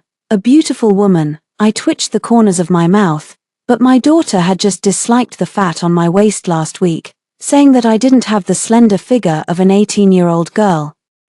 Have you filled out the form? I'll take it to the interviewer." I handed the form to her. The girl at the front desk said, "Okay, this way, please, Ms. Sherry." She raised her head suddenly as if she had seen a ghost. The interview went smoothly. The general manager in charge of technology looked at my resume. The top science student in the province, the first in the computer science department of Peking University, and the first author of 3 top conference journals. Ms. Sherry, your resume is very impressive. However, I'm quite puzzled. Why haven't you worked since you graduated from university? My fingers clenched tightly on my pants, and I said in a low voice, "To take care of my child. I got accidentally pregnant at the age of 22. Anthony's mother was extremely dissatisfied with me. In Anthony's life plan, he should marry a daughter from a family of equal status, instead of me, a Cinderella from a poor background, even to force me to leave. His mother used extremely drastic means." The wealthy lady with red lips looked at me indifferently, and there was a row of bodyguards standing behind her. The sky was as black as ink. The sea water was bone-chillingly cold. I jumped off the high cliff. At that time, everyone thought I was dead. Perhaps because of the injury from the cliff jumping, My daughter was extremely weak when she was born. She had high needs, an allergic constitution, and refused to drink milk powder. Her little face was swollen and turned blue-purple, and she cried all night long. There was only me, a weak woman after childbirth, bustling around to take care of the newborn.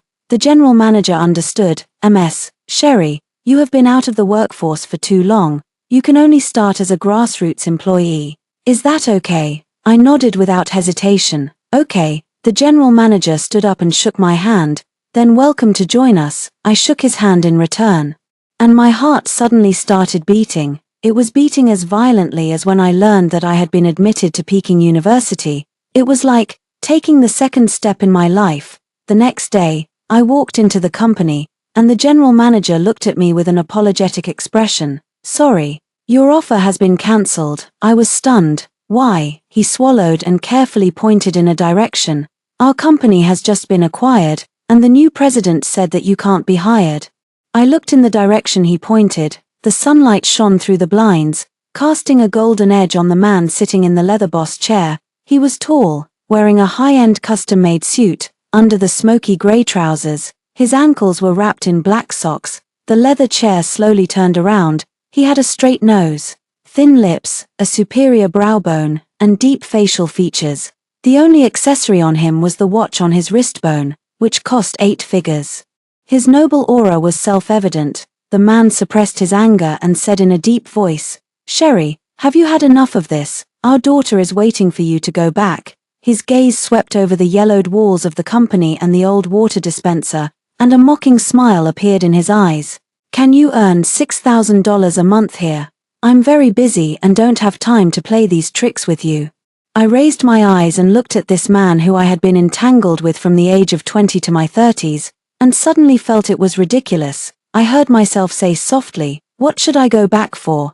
To take care of your mistress during her confinement? Anthony, I'm not that cheap. Anthony pressed his forehead. I've told you many times, I was drunk that night and don't remember anything. The sound of high heels tapping on the ground came. The door opened a crack, and a pair of feet wearing nude high heels stepped in. Tracy was wearing a professional suit. Under the smoky grey short skirt were a pair of snow-white long legs. Her long curly hair was draped over her shoulders, and her belly was slightly protruding, but her figure was still graceful. She placed the documents in her hand on Anthony's desk and said softly, Mr. Anthony, this is the acquisition contract of this company. Please take a look. It was like a sledgehammer hitting my body hard. I took a deep breath, held back the sourness at the corners of my eyes, and looked at him coldly. You really have some creativity. You come to find your ex-wife and bring your pregnant mistress with you. Anthony frowned and said impatiently, Tracy is different from you. She is the chief special assistant. If I don't bring her for the merger and acquisition case, who else can I bring? Forgot, you've never worked, so you don't understand these things. Each word was like a knife stabbing at my heart. My heart was like being covered with a damp cloth, and my chest ached with stuffiness. At the age of 18, I was a provincial top student with a promising future. The bright red banner with my name fluttered at the school gate, and everyone knew my name. The smiling faces of the villagers were full of vitality and simplicity. The young family's daughter will surely become a pillar of the country in the future. At the age of 22, I was the president of the student union. I represented the school and went to Vienna to attend the ICML academic conference. In the lecture hall with tens of thousands of people, I spoke fluent English and was confident and generous. When I walked on the campus path, someone would point at me and say, look, that's Senior Sherry. She's super amazing. At the age of 35, how did I end up like this?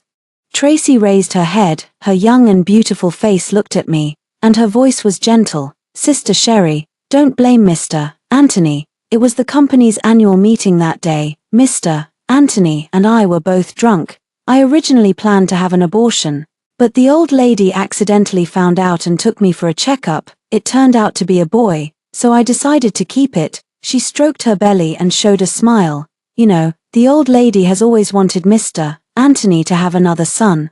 You haven't been able to give birth to a son all these years. It's Mr. Anthony who has been bearing the pressure from the old lady for you. A huge and extremely absurd feeling hit me. I covered my throat. as if the pain of sea water filling my mouth and nose still remained on me. Under the extreme absurdity, I laughed out of anger. Why didn't I give birth to a son? That old woman knows better than anyone else. I've said that my Crystal is my only daughter, and I will only have her as my daughter.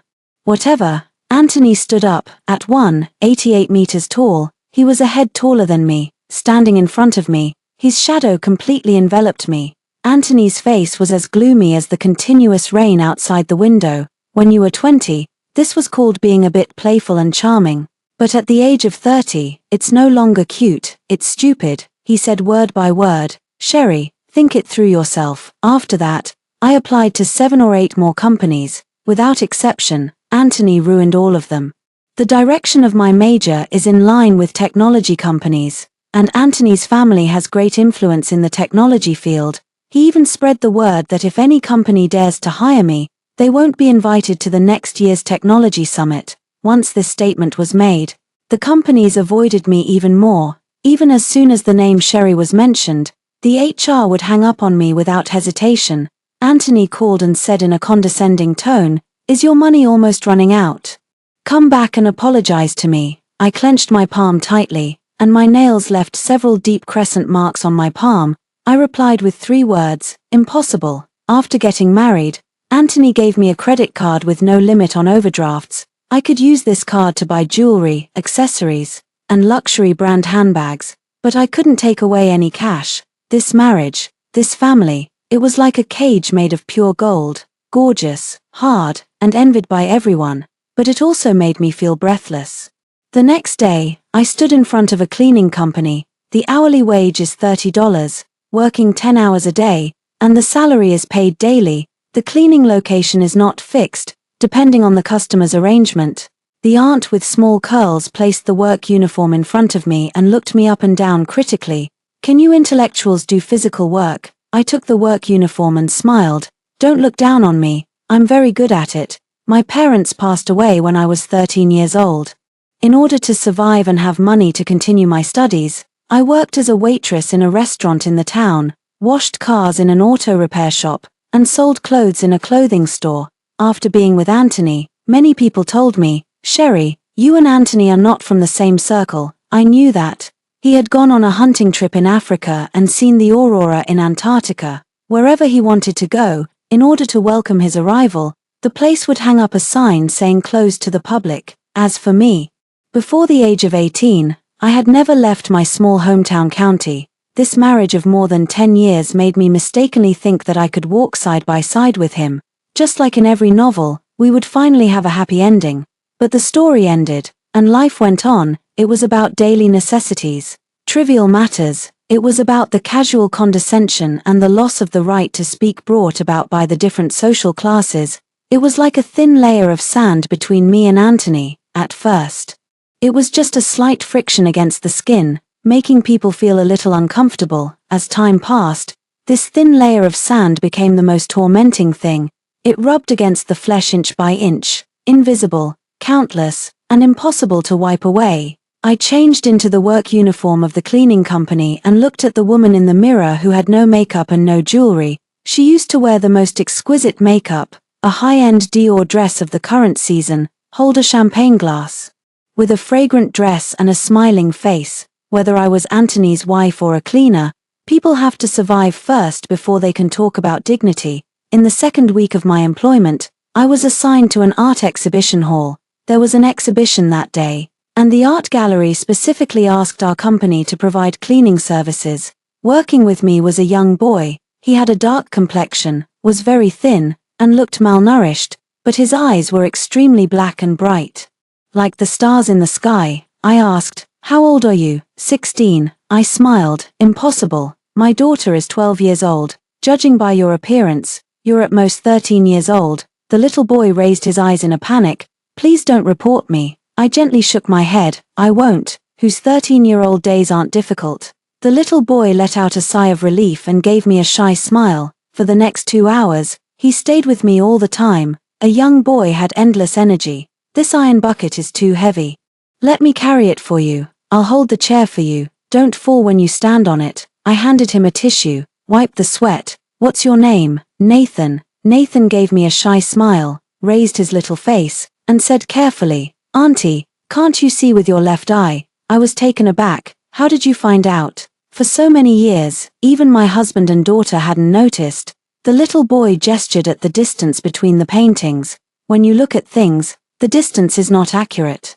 "Auntie, did you lose the sight in your left eye because of an illness?" I shook my head. "No, it was a gunshot wound, to save my ex-husband and daughter." The child opened his eyes wide.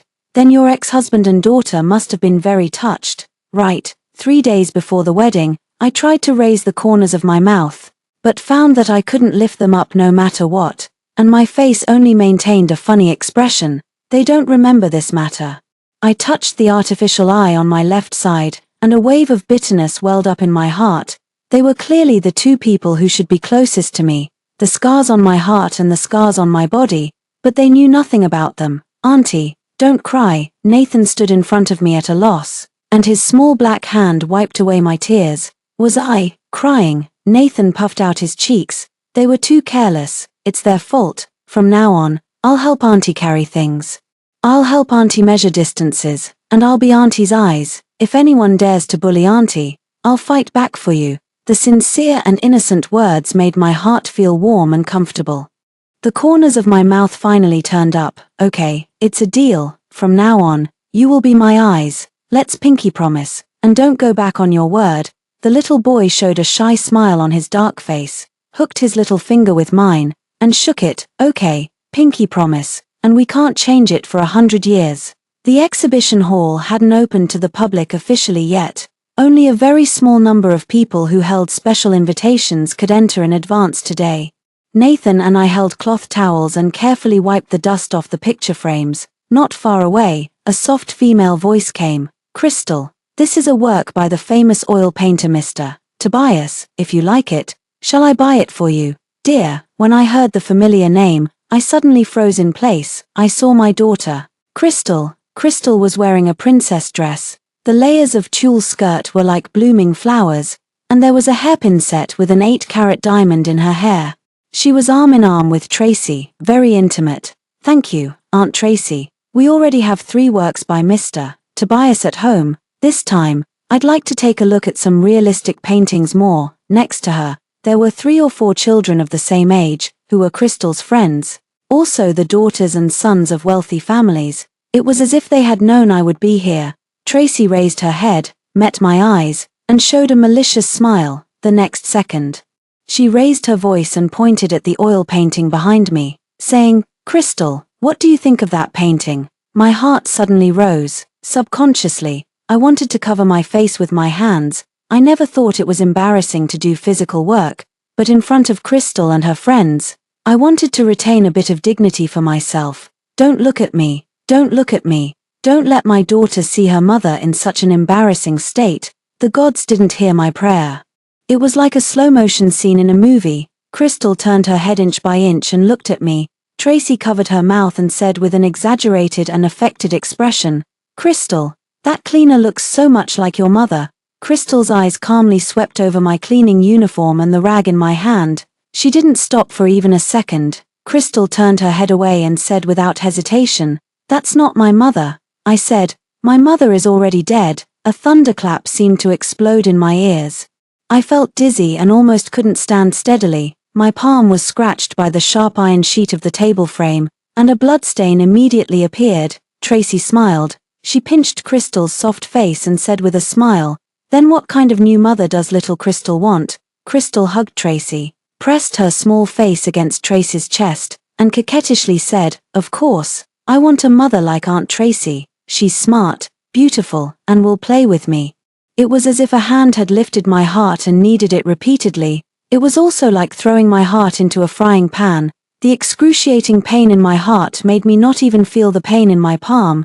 The daughter I carried in my womb for 10 months, endured the pain of my bones spreading during childbirth, and howled in pain in the delivery room for a whole day and night to give birth.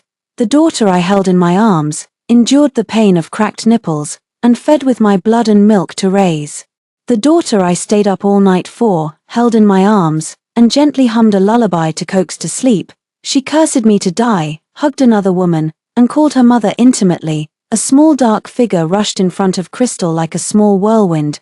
Nathan knocked Crystal down and shouted loudly, "Your mother is clearly here. Can't you see?" The scene was in chaos. The blood from my palm flowed all over the floor. Nathan and Crystal fell to the ground. Tracy covered her stomach and slowly fainted. The sirens of the ambulance, the screams of the crowd, and the flustered footsteps mixed together. When I came to my senses again, I was already in the hospital. Everyone was bustling around Tracy. No one dealt with the wound on my hand. It had already coagulated on its own, and my palm and the back of my hand were covered in blood. In the corridor of the hospital, Anthony rushed over in a suit, furious, and immediately launched a scolding. "Sherry, what the hell are you doing? Do you want others to know that Crystal has a mother who works as a cleaner? How will she be able to hold her head up in front of her friends in the future? Also, that child suddenly rushed over and scared Tracy. Tracy is pregnant and her body is already weak. She just fainted from being frightened. Later, when she wakes up, you go and apologize to her, and this matter will be over." Me, go and apologize to Tracy. It was so absurd that I couldn't help laughing out loud. Anthony frowned. "What are you laughing at?" I raised my palm and put it in front of Anthony. "When you feel sorry for your mistress, please open your eyes and take a good look. She's not the only one who's injured." Anthony was silent for a moment. "I'll call a doctor for you." "No need," I said sarcastically. "Mr. Anthony is extremely busy. By the time you remember, I'm afraid I'll have already lost too much blood." Anthony rubbed his forehead in frustration. "At least, go and see Crystal." I fell silent. I did want to see Crystal. I wanted to get my safety buckle back. The safety buckle my mother gave me. When I was 13 years old, my mother fell seriously ill. She lay on her side on the bed, her eye sockets sunken, and her thin and withered hand covered mine. "Sherry, my body won't hold on for much longer." My mother's thin and sallow hand reached behind her neck and took off a safety buckle tied with a red string. It was emerald green, with a delicate texture. It felt warm to the touch and exuded a gentle and tranquil luster. My mother trembled slightly and tied the red string around my neck. "This safety buckle was given to me by your grandmother, praying for a lifetime of safety. I'm giving it to you, hoping that my Sherry, instead of seeking great wealth and honor, can just have a peaceful life." There was a sad look in her eyes. That was the sadness a mother showed when she was on the verge of death and about to part with her daughter. "I'm not capable, making my Sherry suffer. Sherry, you'll have to walk the rest of the road on your own from now on." I held her hand tightly, called her name in a hurry, and before I knew it, tears had streamed down my face. My mother went from weighing 130 pounds originally to 80 pounds, and in the end, there was only a small urn left. I held my mother's ashes urn and pressed my face against it, just like when I buried myself in my mother's arms when I was a child. "Mom, Mom, Mom." From then on, when I called out these two words, there would never be anyone to respond to me again. This safety buckle became my most precious thing, and I had been wearing it close to my body for 10 years, until Crystal was born, when I was forced to jump off the cliff by Anthony's mother. I was already 4 months pregnant. The impact of the jump, the frightened emotion, and the bone-chilling cold sea water, under the combined effect of these factors, as soon as I was rescued, I managed to keep the baby in the hospital for 3 months, and then Crystal was born prematurely. Looking at the small, fragile, and blue-purple baby in the intensive care unit, I held the safety buckle my mother left me tightly, knelt outside, and prayed over and over again, "If there are gods listening, please, please, bless my daughter to be safe. I'm willing to trade my lifespan, my happiness, everything I have for my daughter to survive." The white walls of the hospital have heard more mothers' prayers and tears than temples. 3 months later, Crystal finally got out of danger. I looked at her sleeping face with tears streaming down my face and tied the safety buckle around her neck. Just like my life, from then on, a small part of it was tied to myself. And a large part of it was tied to my daughter, Anthony, and I walked into the ward. Tracy was lying on the hospital bed, with a ruddy complexion and no sign of having fainted at all. There was a large pile of snacks in front of Crystal. When she saw me come in, she gave me a provocative look and, right in front of me, took big bites of the potato chips. Because of her premature birth, Crystal had an allergic constitution. In the past, I always watched over her and didn't let her eat these. Until once, in Anthony's office, I saw Tracy secretly stuffing a large bag of snacks to her. "Here, Crystal, eat it," Crystal said sweetly. "Thank you, Aunt Tracy, you're much better than my mother. I like you the most. Mom has no job and can only stare at me all day long." Finding a sense of accomplishment in disciplining me, Aunt Tracy is a strong career woman and won't be like my mother, who can only rely on my dad to earn money. Anthony half leaned against the desk and looked at the two of them indulgently. The three of them looked more like a family of three. In the ward, Crystal crunched on the potato chips in front of me, and in the blink of an eye, she finished a whole bucket. My gaze swept over her face, and I said calmly, "Give me back the safety buckle." Crystal looked confused. "What? The safety buckle I put on you when you were born? Give it back to me." Tracy, who was sitting next to her, suddenly laughed. "You mean this?" She took off a red string from her neck, on which there was a touch of gentle green. "It was the safety buckle I gave to Crystal." Tracy smiled and said, "When I fainted just now, Crystal was worried that I would get hurt, so she gave me this safety buckle. Crystal said that this is for ensuring safety and that it should bless me and the little brother in my belly to be safe. The safety buckle my mother gave me was given by Crystal to my husband's mistress." There was a loud buzz in my head. The hustle and bustle around me had nothing to do with me at this moment. The blood on my face faded rapidly, and my lips trembled. "Give it back to me." I pounced on Tracy like I was crazy. "Give it back to me," Tracy screamed. "What a lousy thing. Do you still treat it like a treasure? A legitimate wife only gives her only daughter such lousy jade material with this kind of texture. I don't even want to cherish it." She tore off the red string and threw the safety buckle at me. With a snap, the safety buckle fell to the ground and shattered into pieces. I seemed to see my mother's thin hand holding this safety buckle, and a gentle smile appeared on her pale face. "This safety buckle will bless our Sherry to be safe for a lifetime in the future." "Mom, I'm sorry. The only thing you left me as a keepsake was broken by me." My eyes suddenly went dark, and I was like a puppet without support, falling straight backward. "Mom, Sherry," in a daze, I felt myself being hugged by Anthony. He picked me up horizontally and placed me on a stretcher, and I was pushed into the emergency room. The doctor pried open my eyes, and a strong light shone on my left eye that had no vision. "This lady is blind in her left eye." This fainting was caused by nerve compression under extreme emotional excitement, in the last moment before completely losing consciousness.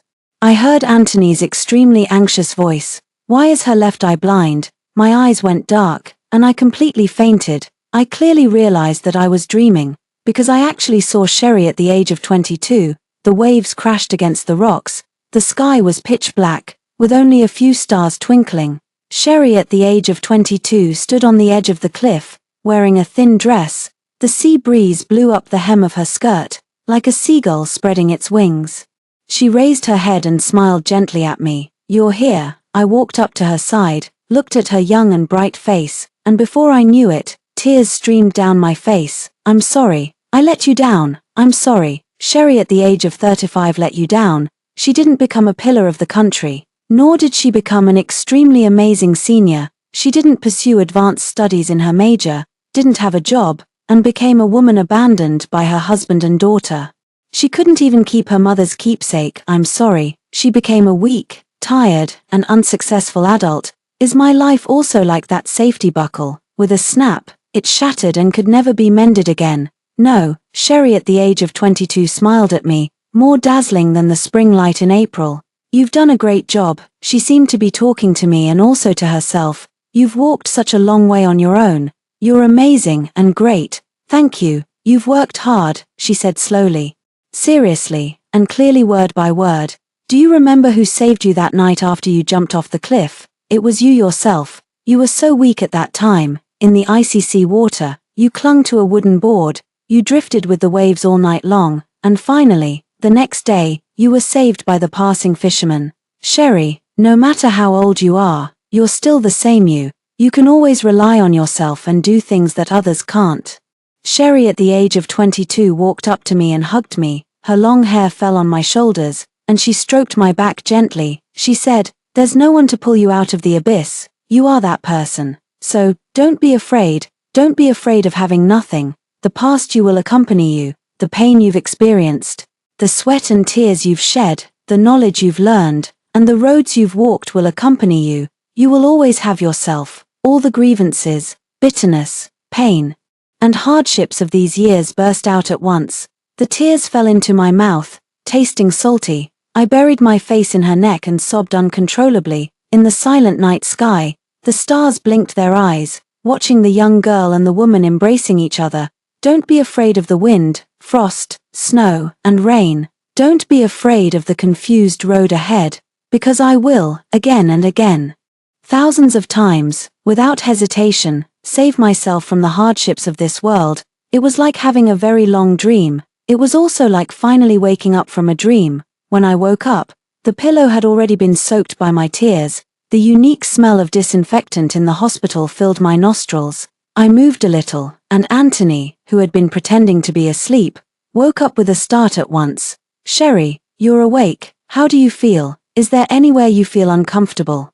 Crystal stood beside my hospital bed, twisting the lace of her skirt with her small hand, and called softly, "Mom." I lay back on the pillow again. I was fine originally, but seeing the two of them after waking up, I wasn't fine anymore. Anthony's eyes fell on my left eye, and he hesitated to speak. "Sherry, what's going on with your left eye? The doctor said that your left eye was replaced with a prosthesis 9 years ago. 9 years ago was the year I found you. What happened at that time?"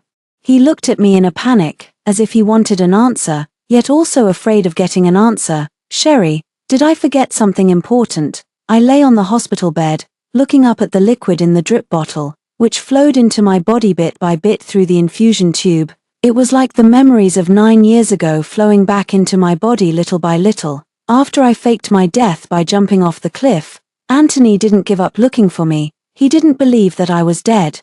Nor did he listen to the arranged marriage in his family. In order to find me, he almost turned the whole capital city upside down, in order to take care of the newly born Crystal and also to avoid Anthony. For 3 years, I rarely left the house and only found some part-time jobs online, but I didn't give up studying. When Crystal was 3 years old, I finally received an offer from MIT. My supervisor appreciated the research direction of my college thesis.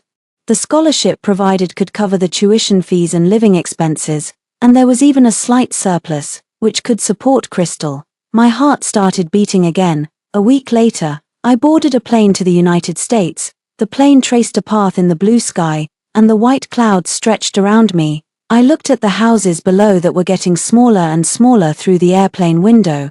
Goodbye, the capital city. Goodbye, Anthony. Suddenly, the flashing red light came on in the cabin. The plane circled and descended, and the passengers in the cabin were in a panic. "What's going on? Why is it landing suddenly?" The tall flight attendant walked up to me, squatted down halfway, and said softly, "Miss Yang, this way, please." I sat still. The flight attendant's smile was still bright. "Mr. Anthony said that the plane can't take off again until you get off the plane." With a swish, the gazes of all the people on the plane shot over like searchlights. I clenched my palm and slowly stood up. In the first-class lounge, I saw Anthony again. This man whom I hadn't seen for 3 years. He had always been elegant, calm, and at ease. I had never seen Anthony in such a mess. There were dark circles under his eyes, and there was stubble on his chin, as if he hadn't slept for 3 days. He knelt down on one knee in front of me, hugged me tightly, and buried his face in my neck. I felt the cold wetness on my neck. He choked up and said, "Sherry, you're not dead."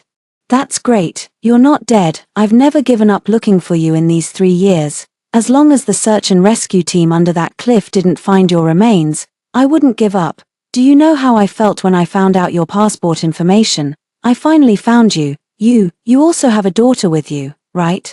He saw Crystal. Anthony's eyes suddenly turned red. He carefully picked up Crystal, as gentle as if he were holding a fragile doll. "She looks like me, really like me." Anthony's act of intercepting the plane was too high profile, and he was directly located by his enemies. The moment he held Crystal in his arms, with a snap, the glass was shattered by the bullet. "Be careful." I suddenly pushed Anthony and Crystal away and fell to the ground. The stray bullet grazed my left eye, and I groaned and covered my eye. Blood flowed out between my fingers. "Sherry." The gunpowder smoke filled the air, and the gunshots were deafening. The shooting was aimed at Anthony. Several fatal bullets whistled over and hit Anthony's chest. The bodyguards of his family arrived quickly, controlled the situation, and sent Anthony to the nearest hospital by helicopter. On the helicopter, Anthony's face was as pale as paper. The bullet wound was still bleeding continuously, staining half of his shirt red, but his gaze always stayed firmly on me. Sherry, I love you. Each word seemed to have used up all his strength, and his voice was trembling and weak. Anthony held my hand tightly and tried to squeeze out a smile. If I survive, give me a chance to make up for the mistakes of these 3 years with the rest of my life. Okay. Anthony was pushed into the operating room. My left eye was also properly bandaged. However, the eye is a sensitive part after all. The optic nerve was hit, and I could only replace it with a prosthesis. And Anthony was much more seriously injured. There was a through injury in his right chest, broken ribs, and massive bleeding. I saw Anthony lying in the ICU. As he breathed, a layer of mist covered the oxygen mask. At that time, I was young and soft-hearted. This thrilling experience made me realize that I still loved Anthony. I thought silently in my heart, if Anthony could survive, I would agree to him. I wouldn't leave him anymore. A week later, Anthony woke up, but he forgot this memory. The doctor said that because Anthony was too seriously injured, his body couldn't bear such intense emotional fluctuations. In order to protect his brain, he forcibly forgot the memory of being shot. It didn't matter, I thought in my heart. As long as I remembered, I gave up the offer from MIT and got back together with Anthony. I walked into the golden cage that Anthony had built for me again. At that time, I didn't know. Just like a butterfly flapping its wings, this decision had a profound impact on my future. If I hadn't forgiven Anthony and hadn't given up further studies, would the ending now be completely different? I didn't know. I believed in people's hearts, but people's hearts change. The daughter who used to obediently snuggle in my arms and smile sweetly at me now prefers another woman to be her mother. Anthony, who had sworn to make up for me with the rest of his life, also cheated on a younger and more beautiful girl. And now, I'm going to get out of this golden cage. I'm going to live for myself. After listening to my narration, Anthony stood there in a daze. His breathing became rapid and heavy, and his chest rose and fell violently. All these years, Sherry, why didn't you tell me? I turned my head and said calmly, some things, you will know without being told. Some things, it's useless to tell them. After saying that, I closed my eyes wearily and stopped looking at him.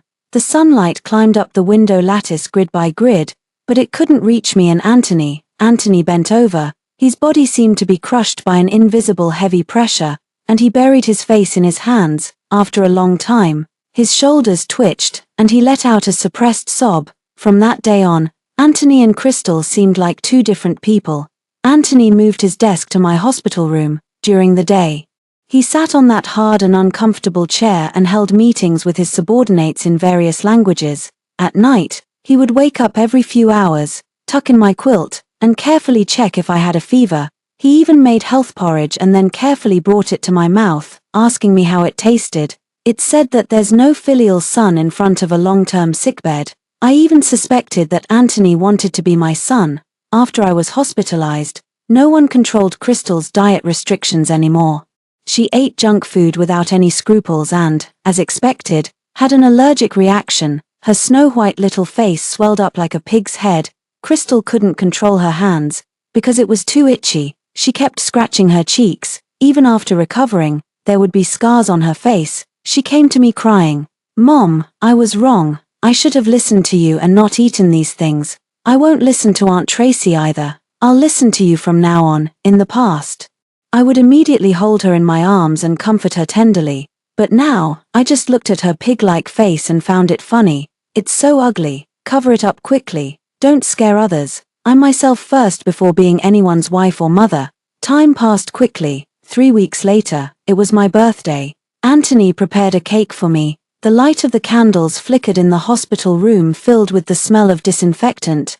Anthony looked at me expectantly. "Sherry, make a wish."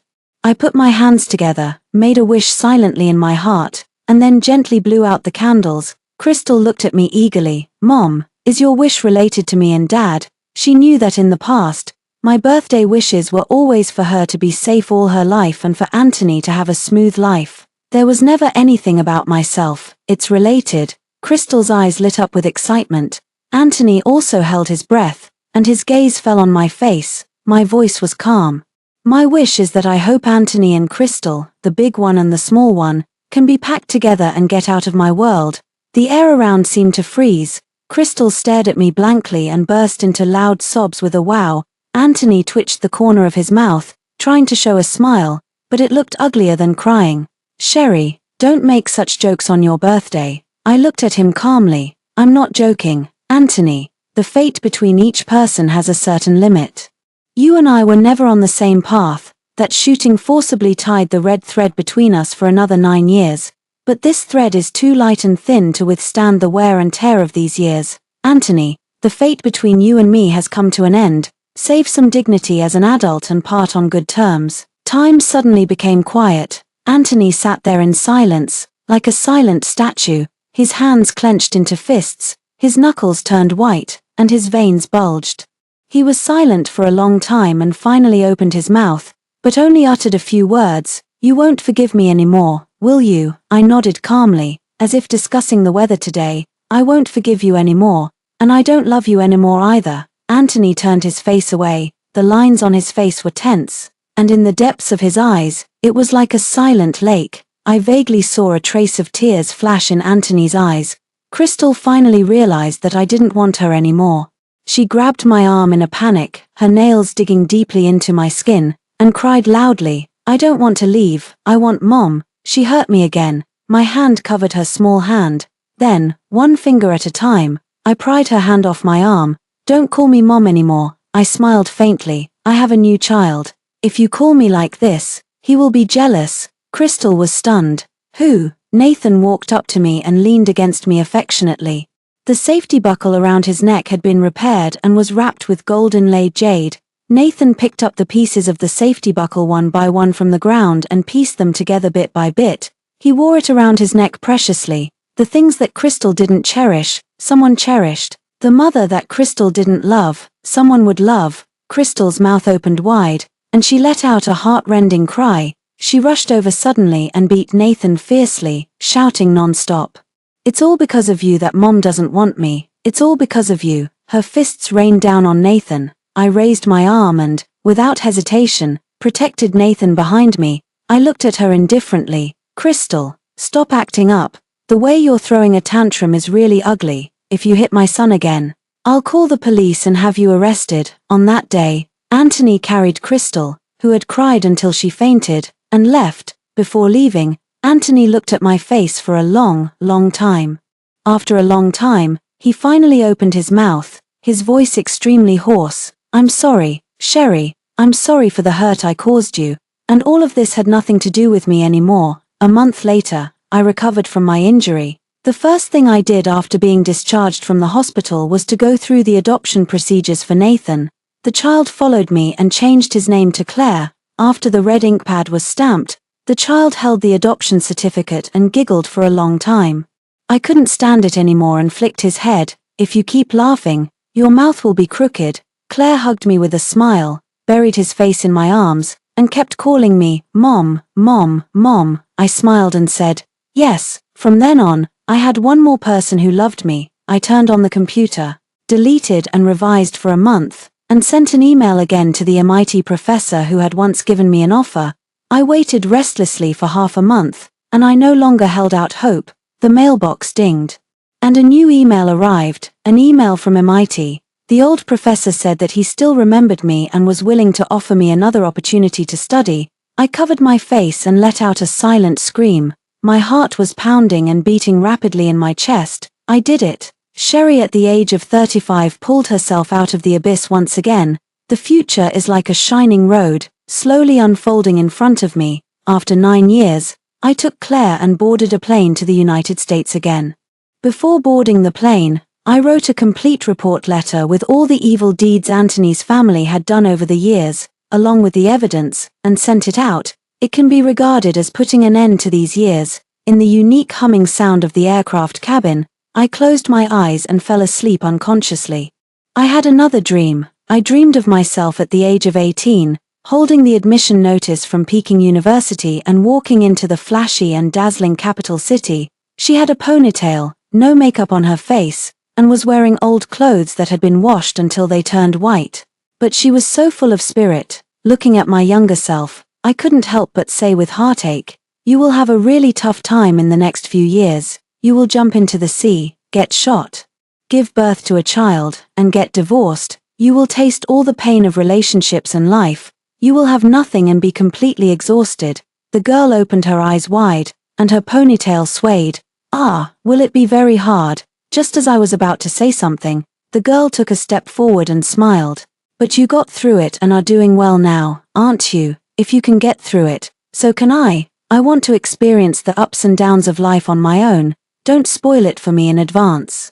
I at the age of 18 was like a tenacious weed. Even on the barren cliffs, I could push aside the stones, shake my leaves, and welcome the sunlight, rain, and dew. Perhaps I once took a wrong path and was once confused and in distress, but I will eventually reach out to myself and pull myself out of the darkness. Fortunately, I at the age of 35 am also like this. I lost myself and then found myself again, so I also smiled with relief. We held hands and walked towards the long, shining road in the dream. I will become my own courage and armor. From then on, the sun is shining just right, and the road ahead is smooth. Extra chapter Antony's family has had a tough time in recent years. The evil deeds of Antony's family were reported, and they were thoroughly investigated. Suffering a great loss, Antony's family's industries were inspected one by one. Their accounts were frozen, their assets were sealed up, and the stock price plummeted like a cliff until it hit the daily limit. The luxurious sports cars were impounded, the artworks were confiscated, and the wine cellar full of famous wines was also sealed with a seal. The once bustling banquet hall is now deserted. The once arrogant Xie family has fallen from the clouds to the bottom, and their status has plummeted. Tracy gave birth to a boy. From then on, Crystal found that her always loving grandmother seemed to have changed into a different person. Her pocket money was stopped, and even her right of inheritance was crossed out from the will. In order to protect the only male heir, the last bit of Antony's family's assets was given to her younger brother. The old lady of Antony's family had a wrinkled face and still wore red lipstick. Her slanting eyes made her look even more mean. "Antony's family will belong to your younger brother in the future. You're just a girl. Do you still want to compete with your brother?" Crystal wanted to go to her beloved Aunt Tracy to cry and complain, but she found that Tracy, who used to be gentle and kind to her, glanced at her contemptuously and sneered, "Your mother is already gone. Don't expect me to spoil you like she did. You'd better be obedient, or you'll suffer." Crystal's face turned red. "You shameless woman, if it weren't for you seducing my dad in the first place, why would my mom have left?" Tracy's face instantly darkened. She raised her hand and slapped Crystal hard with a slap. She said viciously, "Do you think you're still that pampered young lady? I'm telling you, your parents don't want you, and your grandmother doesn't want you either. Now, I'm the mistress of this house." Crystal covered her swollen and red face and cried so hard that she was out of breath. She then realized that the smooth life she had had in the previous years was because Sherry had been shielding her from the wind and rain. It was she herself who had pushed her mother away with her own hands. Crystal finally realized belatedly, no one would love her like her mother did anymore. From then on, the quarrels between Crystal and Tracy intensified, and they even resorted to physical fights. During one of the quarrels, Tracy pushed Crystal hard. Crystal was caught off guard, lost her balance, stumbled a few steps backward, and finally fell into the icy river.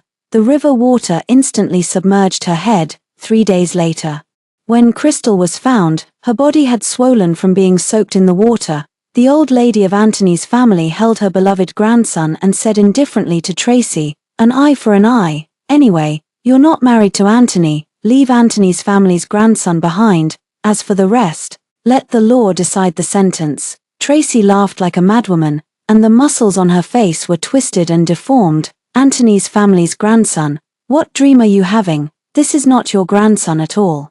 That night, I didn't sleep with Antony at all. "This child was born to me and another man. You old woman who values sons over daughters and is blind. Now your own granddaughter is dead, and you treat this fake grandson like the apple of your eye. How do you feel about it?" The old lady of Antony's family was so angry that her thin fingers pointed at Tracy and stammered, You for a long time." She couldn't catch her breath and fainted all of a sudden. She was already old. And after several stimuli, her whole body collapsed instantly, and she became hemiplegic. Half of her body lost its sensation, and she could only lie on the bed feebly, unable to take care of her own toileting. A few months passed, and her body became even weaker. One silent night, the old lady of Antony's family suddenly felt a churning in her stomach. Before she could call for help, the vomit gushed out of her mouth like a flood breaking through a dam, blocking her mouth and nose, making her unable to breathe, and she died of suffocation. The white cloth used to pay tribute to Crystal had just been removed and was then arranged on the old lady of Antony's family's mourning hall. Losing two of his closest blood relatives one after another, Antony aged a lot all of a sudden. Fine lines climbed up the corners of his eyes, and white strands were mixed in his hair. He looked old and tired. Antony stood in front of the old lady of Antony's family's mourning hall and thought silently, how ironic, Crystal liked Tracy, but in the end, she was killed by Tracy. His mother wanted a grandson, but it turned out that the grandson was not of Antony's family's blood. Tracy schemed and calculated everything, but in the end, she was sentenced to death for intentional homicide, and he himself, on one hand, liked Sherry, but on the other hand, he couldn't bear to part with the wealth and glory of Antony's family. So, Antony's family collapsed, and everything vanished like clouds and smoke until there was nothing left. Antony suddenly covered his face and laughed. As he laughed, tears welled up between his fingers. All of this was the retribution they deserved for trampling on Sherry's sincere heart in the first place. Extra chapter 2 ***. In contrast to the decline of Antony's family, Sherry has had a great time in recent years. She spent 4 years obtaining a Ph.D. degree from MIT. Sherry didn't forget her wish at the age of 18, to become a pillar of the country. She returned to China after completing her studies, founded the technology company Zhouxing, obtained hundreds of millions of dollars in financing, and became a new upstart in the technology industry. At an academic conference, Sherry met a big shot in the academic world, who fell in love with her at first sight. He was young, handsome, and loved her very much. The big shot pursued her for a long time, and only then did Sherry relent and enter into her second marriage with a beaming smile. They didn't have any more children and gave all their love to Claire. The last time Antony saw Sherry was at an academic conference, as a special guest. She made the final appearance and shared her latest algorithm model at the conference. In the academic conference hall, the lights were bright and focused on the lady on the podium. She was dressed in a simple and decent formal suit, with a tall and straight posture, a beautiful voice, and elegant enunciation. The moment she finished her speech, thunderous applause rang out. The applause lasted for a long time, as if it was going to break through the roof and reach the sky.